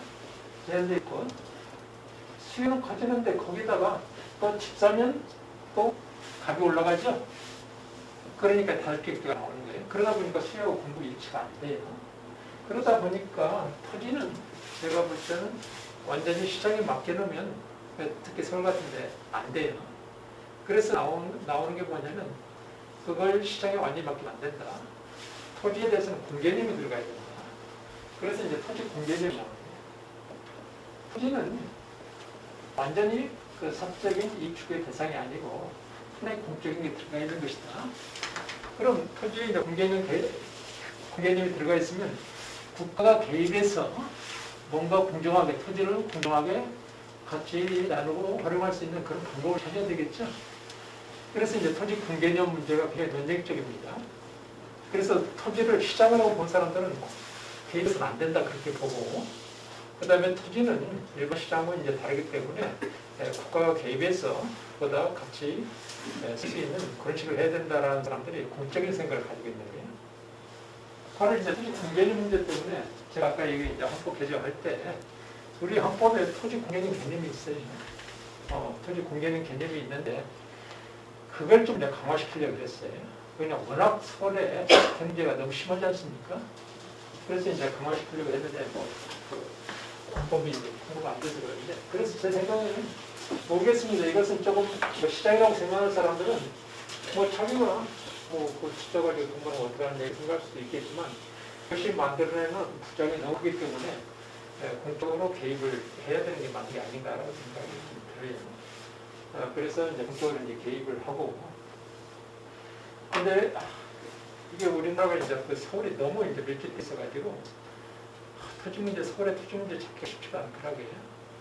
그래서 이제 정부 쪽에서 보니까 정부에서 좀 실수도 있는 것 같고, 제가 볼 때는 굉장히 가난 실수가 그 임대 등록을 이제 받아주고, 그 다음에 거기에 세금 감면해주는 경우가 많아요. 이게 뭐냐면 세금 감면 혜택 때문에 다주택을 소유할 수 있는 길을 열어준 거죠. 그러다 보니까 이제 임대 등록하고 세금 면제받고 집 사면 또 가격이 올라가니까, 그게 제가 볼 때 우리 정부에서 초기에 임대주택 등록제 그걸 장려를 했는데 그게 굉장히 커다란 실수였던 것 같아요. 근데 지금은 이제 여러 가지 방식을 통해서 어떤 집값 오르는 걸 좀 막고, 그 다음에 이제 취약계층이라든지 이런 사람들이 집을 살 수 있게끔 들어가는데 생각보다 쉽지도 않더라고요. 그런 상황이라고 볼 수가 있어요. 그리고 이것은 이 국민들의 어떤 정의 개념에 가장 반합니다. 그냥 제가 열심히 일해가지고 노동을 해가지고 이제 소득을 벌였습니까? 1년 동안 열심히 벌어가지고 1,000만 원 저축했는데 지금 2천만 원대 버리는 거예요. 이걸 누가 정의라고 하겠어요? 그래서 제가 볼 때는 우리 여론조사를 하면 가장 우리 국민들이 절실하게 요구하는 게 정의예요. 물론 정의를 어떻게 정의 내릴지는 좀 쉽지는 않습니다만 그 정의를 가장 실감하는 문제가 바로 집 문제입니다. 그래서 집 문제에 대해서는 참 제대로 해야 되는데 역대 정부도 제대로 못 해왔고, 그 다음에 이 정부에서도 좀 제대로 좀 못한 측면이 좀 있는 것 같아요. 하여튼 그런 상황인 거죠. 교수님 방금 말씀하신 거 이어서 궁금한 게 있어서 질문을 드렸는데요. 저는 제가 국민연금이 유럽 수준으로 제가 논의가 됐을 때 공무원들처럼 한 250을 받으면 집을 살 생각이 있었어요. 근데 우리나라는 거꾸로 시민 때부터 국민연금 지급액을 계속 낮춰가고 있잖아요. 오히려 공무원 조금 끌어내리고. 제가 생각한 대안은 내가 연금을 받으면 집을 안 사도 되는데 노후 대책이 없으니까 다 집으로 몰려들죠. 그러고 나서 지금 어제 부동산 대책을 보면은 대안도 분명히 다 이거는 노후 자본으로 팔아붙는 걸 알면서 부동산 잡으려 한단 말이에요. 안 되죠. 이거랑 안 잡아보면은 노후에 제가 살아날 방법이 없는데 국민연금 다 계속 하향되고 지금 부동산 투자가 축이면서 동시에 저축했더랬어요. 네.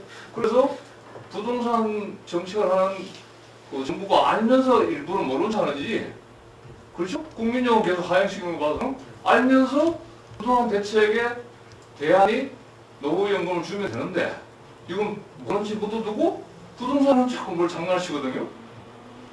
우리는 할 데가 없어요. 그래서 정부 고위직들이 유럽 사례를 다 알면서 안 하는 것 같아요. 그거에 대해서 어떻게 생각하세요? 그건 아니고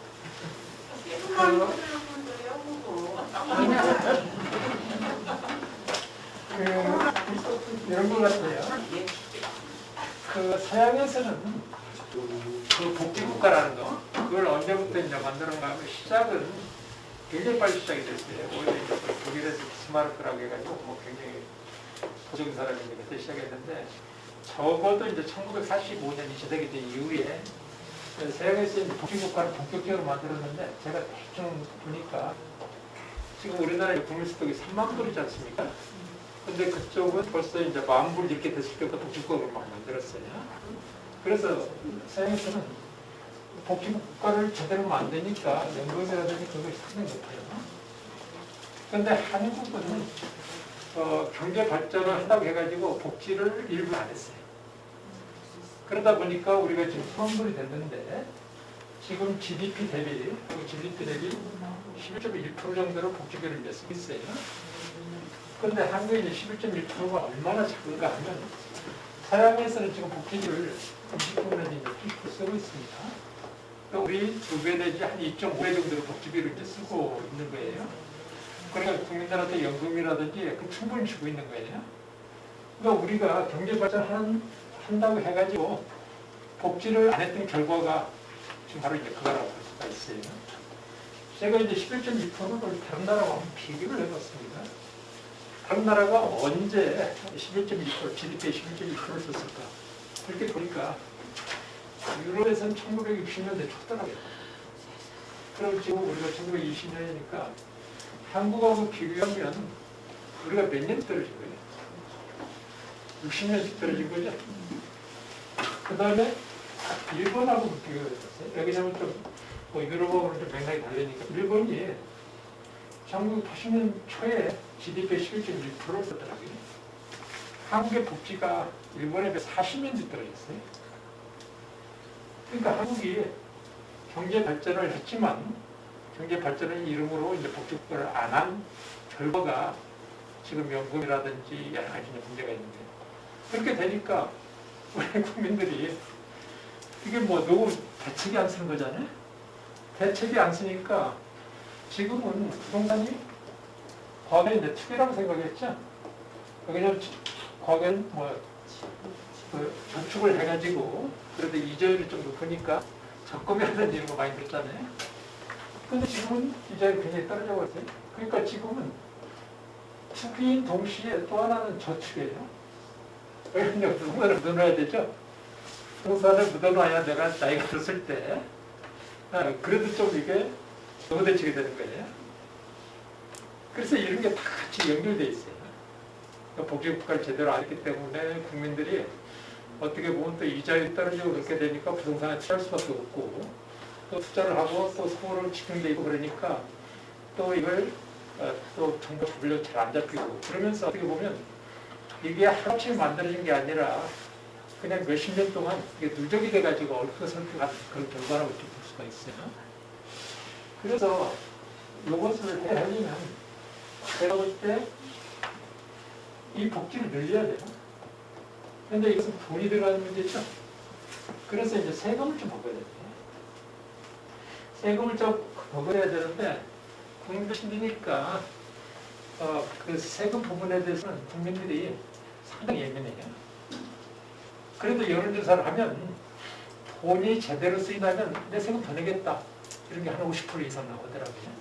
그런데 그럼에도 불구하고 세금에 대해서 비판적인 것은 국가가 세금을 잘 쓰는지 잘 모릅니다. 그러니까 불신이 심해요.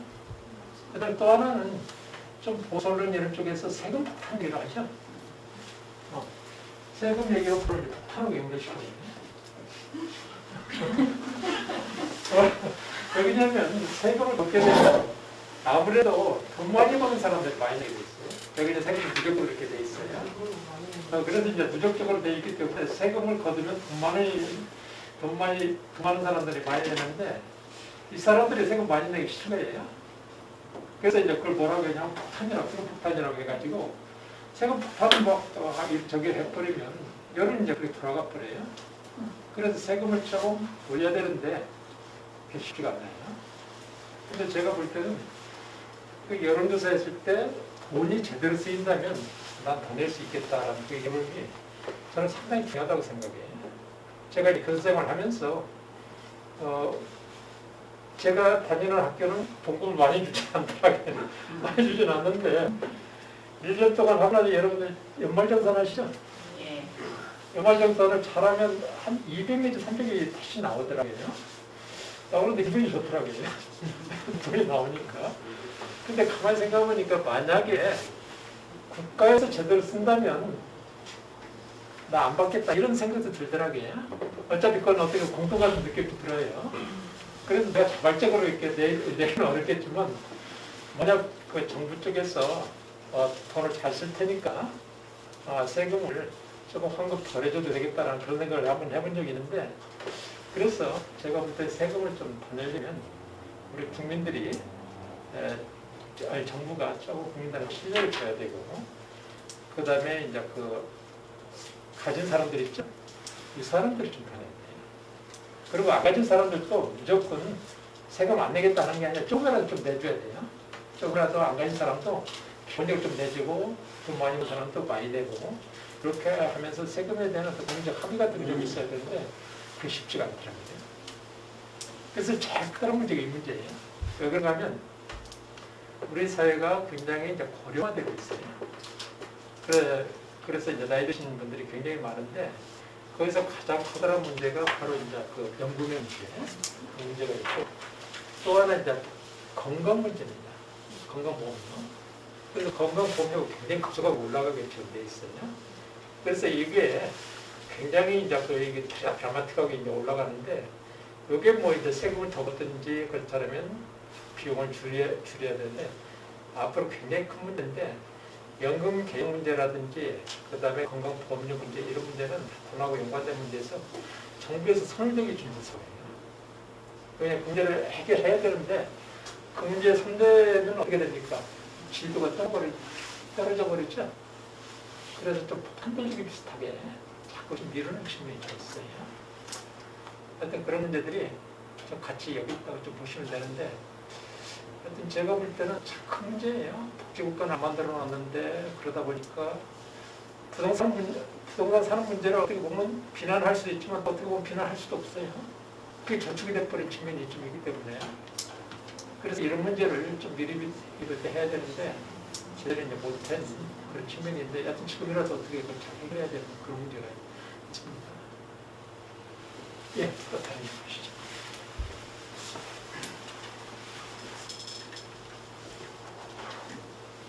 네. 독재랑 민주주의랑 그 아까 잠깐 나왔던 포퓰리즘이랑 어떻게 다른지 약간 헷갈릴 때가 있는데 그거 좀 설명해 주시면 좋겠고 또 하나는 그냥 제 의견인데 아까 우리나라가 그러니까 뭐 요새는 4.19, 그다음에 광주항쟁, 그다음에 또 6월항쟁 뭐 이런 식으로 중간중간 그 밑에서부터 치고 나오는 이런 것 때문에 사회가 바뀌는 그런 사회라고 그랬지만 제 생각에는 어느 나라든 다 그런 것 같아요. 이를테면 뭐 북유럽의 국지약지가 나왔던 이런 것도 그 대규모의 민중항쟁 이런 것들이 있으면서 바뀐 거지 그냥 잘된 정치로 내부에서 다 바뀌고 이런 일은 없는 것 같고 미국도 이를테면 여성의 날, 우리 세계 여성의 날을 기념하는 그런 여성들의 항쟁이 있었기 때문에 여성의 참정권이 얻어졌던 거지 그냥 저절로 아니면 어떤 정치 내에서 해결되는 이런 거는 사실 별로 없지 않는가 싶어요. 그래서 이게 그냥 일반적인 역사의 흐름인 것 같아요. 우리가 사는 게. 그리고 앞으로도 아마 또 그럴 수밖에 없지. 혼란이 없이 아주 조용히 잘 넘어가면서 점점점 발전해 나간 사회는 조금 약간 머릿속에 있는 사회지 실제로는 쉽지 않은 것 같아요. 그 첫 번째 질문이 이제 포퓰리즘 문제인데요. 원래 포퓰리즘이 상당히 그러니까 말 자체는 나쁘진 않아요. 포퓰리즘이라는 게 대중주의라는 얘기예요. 대중주의. 그리고 민주주의라는 게 기본적으로 인민의 감정을 내지 않습니까? 그런 측면에서 볼 때 어떤 학자들은 포퓰리즘은 그렇게 나쁘게 안 봐요. 그래서 이제 그런 측면이 있는데 저는 굉장히 부정적으로 됐습니다. 부정적으로 했는데 그 뭐냐면 이제 요건 이제 좋은 의미에 쓰면 이제 민주주의가 큰 차이가 없어요. 차이가 없는데, 부정적으로 이제 쓸 때는 뭐하고 관계되냐면, 무책임 선동 이런 거하고 관계가 있어요. 그렇게 대중들을 이렇게 뭔가 이렇게 지지를 얻어냈을 때, 그게 좋은 어떤 정책적이나 그게 이어지면 괜찮은데, 그게 아니고 굉장히 무책임하게 막 그냥 선동하는 거 있죠. 그런 식으로 이제 흘러가는 경우, 그 다음에 갈등을 부추기는 경우, 그 다음에 이제 파퓰리즘은 문제를 굉장히 단순화시켜버려요. 실제 문제를 풀려면 굉장히 복잡한 문제인데, 그걸 사람들한테 뭔가 선동하려면 굉장히 막 단순화시켜버리죠. 그런 식으로 할 때는 이제 파퓰리즘이라고 얘기를 합니다. 그래서 이제 우리가 이제 포퓰리즘 얘기할 때 굉장히 이제 부정적인 의미에서 이렇게 쓰는 쪽인데, 어떤 학자들은 긍정적인 의미에서 쓰게 돼요. 그리고 이 무책임 선동 이런 문제하고 지금 이제 유럽이나 미국에 나타나고 있는 문제는 이게 좀 상당히 좀 관계가 있는 것 같아요. 지금 이제 몇십 년 동안 이제 신자유주의 어떤 상황이 진행이 되니까 부정적인 양극화가 커졌어요. 그래서 이제 유럽이나 그런 쪽에서 이제 고용 성장을 하자 이런 얘기가 있는데, 이게 뭐냐면 전에는 부자 중심으로 이제 발전을 했는데, 이제는 사실 그때 그걸 알면서 성장을 하자. 그래야 이제 성장이 지속 가능하다 이렇게 얘기를 하고 있어요. 어떻게 보면 이게 이제 정답이라고 볼 수가 있죠. 정답이라고 볼 수가 있는데, 실제 정치는 또 이런 식으로 안 가요. 그냥 정치라는 것도 뭐 자기가 권력을 잡아야 되고 그러니까 막 갈등을 이용해가지고 무책임하게 막 이렇게 권력을 잡는 그런 것이 있어서 포용 성장으로 가야 된다고 얘기를 하면서 또 서구에서는 굉장히 이제 극우 포퓰리즘 이런 것이 이제 강화되고 있는 그런 모습을 좀 보이고 있어가지고, 제 느낌이 민주주의가 좋은 방향으로 가기보다는 이제 유럽 쪽이 어떻게 보면 민주주의 분단지라고 할 수가 있는데, 민주주의가 많이 좀 망가지고 있구나라는 그런 느낌이 좀 많이 받아요. 그러니까 민주주의라는 것도 이렇게 좋은 방향으로 가는 게 아니고 이렇게 저기 이제 가면서 이제 가는데, 최근에 와서 우리가 생각했던 것보다 좋은 방향으로 가는 건 아닌 것 같다. 그리고 그것은 밑바닥에 사회가 양극화로 인해 기분이 이제 가득히 깔리는 것 같다. 이제 그런 생각이 듭니다. 그 다음에 이제 두 번째 얘기가 우리나라에서 이제 굉장히 이제 환경이 컸던, 그게 아마 이제 우리나라가 지금은 친민주를 하기 때문에 그런 것이 있을 거예요. 다른 나라도 이제 초기에 그 과정이 많았죠. 그래서 어느 정도 이제 단계에 올라가면 조금 정상적인 어떤 민주화, 일상적인 민주화, 민주주의 그런 식으로 생각할 텐데, 우리는 아직도 이제 어떤 변동성이 굉장히 큰 것 같아요. 그러면 뭐 우리 한 100년 동안 뭐 이런 식으로 이렇게 왔다면, 그럼 앞으로 100년 동안 어떻게 할 거냐? 제 느낌은 그런 것 같아요. 진폭이 좀 줄어들지 않을까 이런 생각이 좀 듭니다. 제가 볼 때 이건 이제 뭘로 설명드리는가 하면, 뭐 다양한 요인으로 설명하고 있는데, 우리나라 국민들 굉장히 다이나믹하거든요. 뭐 어떻게 보면 뭐 국제 저항도 잘하고, 그다음에 이번에 코로나 때 보니까 또 정부에도 그렇게 협조를 잘해요.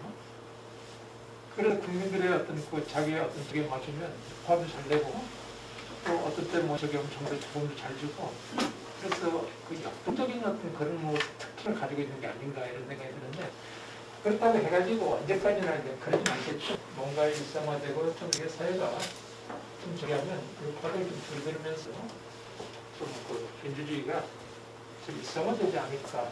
그리고 여기에서는 뭐 10년, 20년 한 번씩 그런 게 아니라 평소에 잘해야 되겠죠. 점차적으로 이런 쪽으로 이제 가야 되는 게 아닌가. 다른 나라들도 어떻게 보면 민주주의가 이제 먼저 발전한 나라들이기 때문에 이런 과정을 거쳐왔었죠.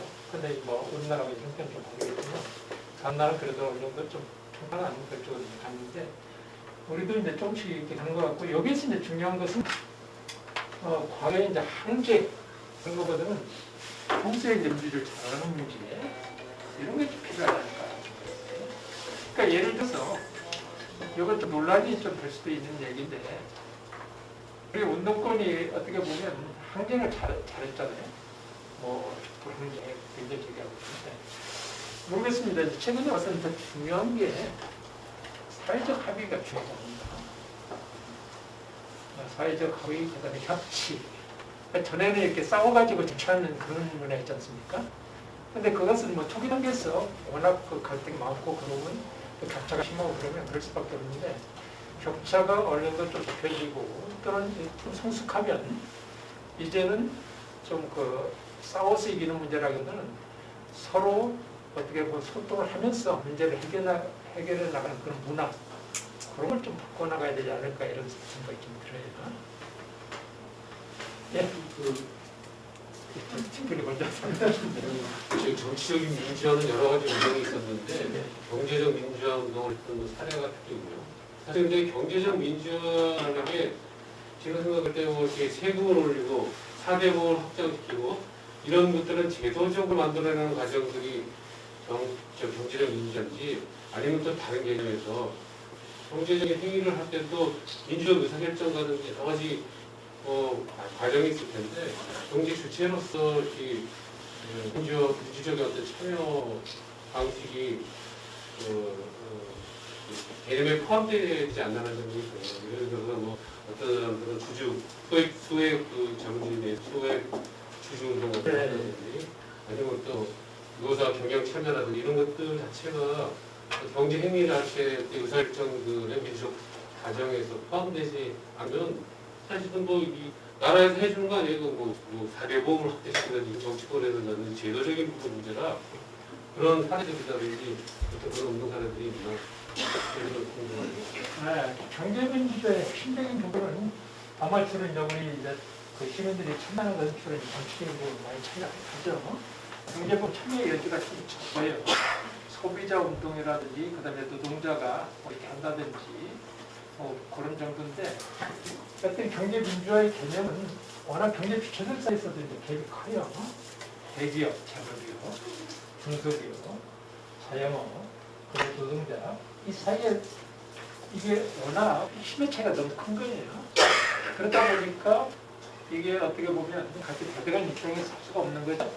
자본과 노동, 대자본과 대기업과 그다음에 중소기업, 그다음에 뭐 자영업자, 그다음에 실업자, 뭐 블랙 노동자 이렇게 보면 어떤 시장 안에서도 경제 주체들의 어떤 그 격차가 너무 심해요.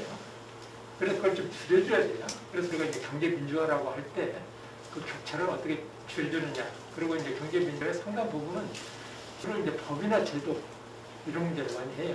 그러다 보니까 시민들이 이제 참여하는 부분이 뭐 소액주주 운동이라든지 뭐 소비자 운동이라든지 그렇게 크지는 않은데 여튼 뭐 정부나 국가가 법이나 제도를 통해서 그 제도 문제하고 이게 뭐 탑다운식으로 한다면 말로부터는 일종의 운동 같은 게 있는데 어떤 그 부분은 뭐 한국에 이제 소액주주 운동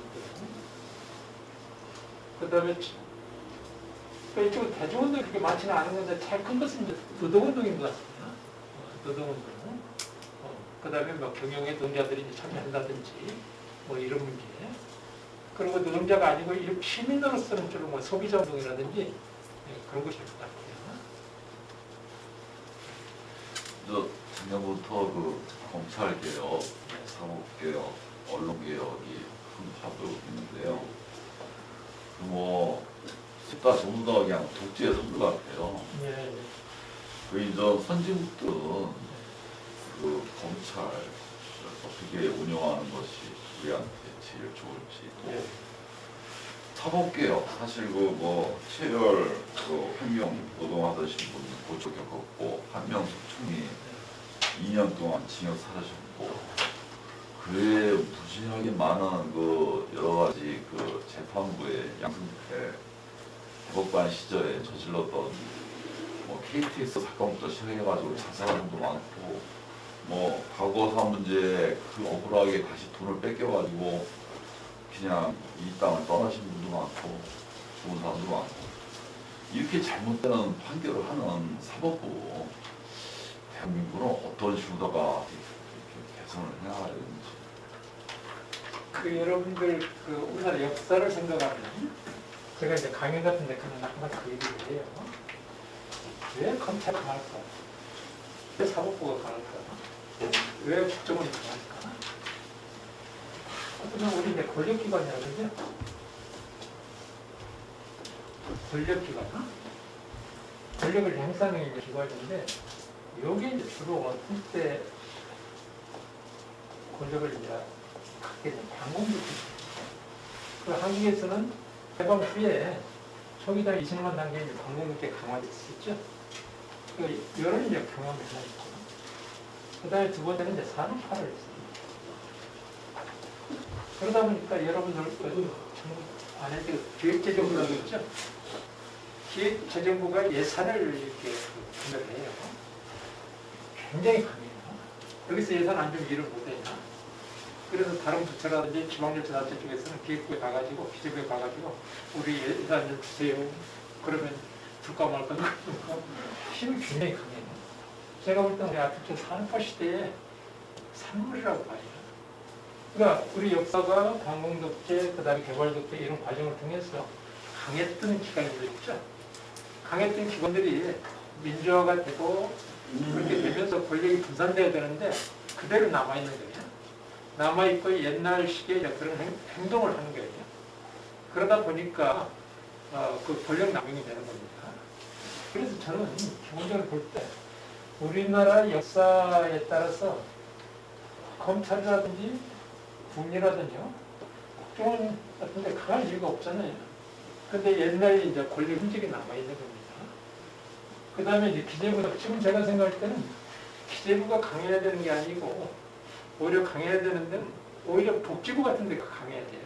그냥 복지부를 만들려면, 우리 국민들의 삶하고 직접 관계된 게, 오히려 복지부가 강화돼야 되죠? 근데 우리나라 복지부 굉장히 약해요. 그러니까 정부 부처도 전부 어떻게 보면 과거식으로 돼 있어요. 그러니까 미래식으로 돼 있는 게 아니고. 그래서 정부 혁신이라든지 이런 걸 통해서 이걸 바꿔나가야 되는데 그게 잘 안 됐던 그런 측면이 하나 있는 것 같아요. 그 다음에 또 하나는 우리나라는 공부 잘하는 사람들 좀 문제인 것 같아요. 여기는 사법고시를 통해서 검찰이 되고 사법부가 되죠. 그 여러분 어떻게 생각합니까? 그렇죠. 고시 패스해서 그러면 굉장히 똑똑한 사람을 보고, 예를 들어서 전에 이제 사법고시 합격하고 그러면 결혼도 좀 편리하는 것 같더라고요. 특권층하고 결혼하는 것 같아요. 그러고 그 사람들이 이렇게 어떤 사고방식을 가지면 자기가 나라를 운영한다고 생각해요. 제가 볼 때는 검찰이 공무원 중에 하나죠. 그냥 특별한 사람 아니에요. 그냥 뭐 저희가 뭐 공무원 중에 하나죠. 국가가 이제 고용한 사람인데 조금 특별한 자질이 필요하니까 그냥 시험을 봐가지고 채용한 사람이에요.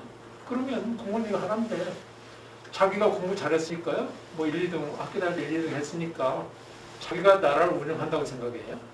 근데 이렇게 봤을 때 정치를 제대로 못하니까 정치인들 많이 잡아넣는 게 자기가 최고의 권력을 가지고 있다고 생각하는 거예요. 그렇게 되면서 이게 굉장히 어떻게 보면 특권적 의식을 가지고 있어요. 그래서 제가 볼 때 공부 잘하는 사람 어디 가는 거 봤더니 사법부, 검찰, 정부인데 사법고시 뭐 지금 로스쿨 바뀌었지만 그런 사람들이죠. 모르겠습니다. 저는 이번에 의사들 우리 의대생들도 좀 문제가 있는 것 같아요. 모르겠어요. 이건 뭐 굉장히 논쟁적인 건데 공부 잘하는 사람들이 자기를 특권층이라고 생각하는 게 참 문제가 많습니다. 왜냐하면 공부를 잘하면 내가 그것 때문에 특혜를 받기 때문에 더 약한 사람들을 위해서 내가 뭘 할 것인가 이런 거 고민해야 되는데 한국에서 공부를 잘하면 어렸을 때부터 칭찬만 받고 세상 물정을 잘 몰라요. 그리고 또 그 사람들이 또 이제 공직을 맡게 되면 자신들이 똑똑해가지고 권력을 당연히 쥐고 자신들이 나라를 운영한다 이렇게 생각하는 측면이 있어요. 제 아는 후배가 이런 얘기를 한번 하더라고요. 법관들이 등산을 간답니다. 맞는지 틀린지 모르겠는데 산에 올라갈 때 성적 순회에 의해서 주로 올라간다는 그런 얘기를 하더라고요. 그게 무슨 얘기냐 그랬더니 대학교 다닐 때 성적, 그 다음에 변호사 시험에 성적, 그 다음에 대부분 이제 법관도 들어가면 변호사 때 성적이 많이 집중이 된대요. 그런 사람 엘리트를 먼저 이제 승진을 한답니다. 그래서 그 사회에서는 알게 모르게 성적이 이렇게 쭉 이렇게 다 의식을 한다는 겁니다. 그러다 보니까 등산 갈 때도 좀 이제 승진이 잘 된 사람들 있죠. 그 사람들 합쳐서도 성적도 얘기를 듣고 제가 한참 웃었는데 완전 초딩도 아니고 좀 복잡하게 된 사람들이 왜 그런 의식을 가지고 있을까 그런 생각을 했는데 어떤 조금 특권의식이 강한 것 같아요. 그래서 우리가 그런 사람들이 특권의식을 안 가지고 사실 일을 하다 보면 내가 볼 때 공부 좀 잘하는 게 그렇게 중요하지 않아요. 그렇게 중요하지 않은데 한국 공부 잘하는 사람들이 너무 주변으로부터 존경을 받고 너무 공부를 받고 특권의식을 가지고 그렇습니다. 선진국의 뭐 좋은 사례. 그러니까 선진국에서는 별로 안 그래요. 아니 제도가 좀 다른 건지 아니면 또 제도는 똑같은데 사람들이 그런 건지. 저는 선발 기준을 좀 바꿔야 될 것 같아요. 그러니까 제가 볼 때 어떤 거냐면 우리나라는 대학교 들어갈 때 1대학, 2대학 쫙 등수가 다 정해져 인생의 등수가 정해져요. 그 이런 얘기하면 좀 여러분 어떻게 생각할지 모르지만 제가 이제 성모에 이렇게 교수를 했는데 성모의 대학교가 서울에서 좋은 데거든요. 그렇다고 해서 나쁜 대학도 아니에요. 제가 보니까 반에서 한 5등에서 10등 정도 가는 애들이니까 공부 못하는 애들 아니에요. 근데 1등을 못한 거예요. 그러니까 이 학생들이 자기는 좋은 대학교 들어온 것이 아니기 때문에 대학교 1학년 때부터 기가 죽어 있어요. 그러면 여러분 한번 생각을 해보십시오. 자기 인생이 복잡한데 대학교 때 좋은 대학교 못 들어갔다고 그때부터 기가 죽고 그 기가 일생 동안 그냥 가는 거예요.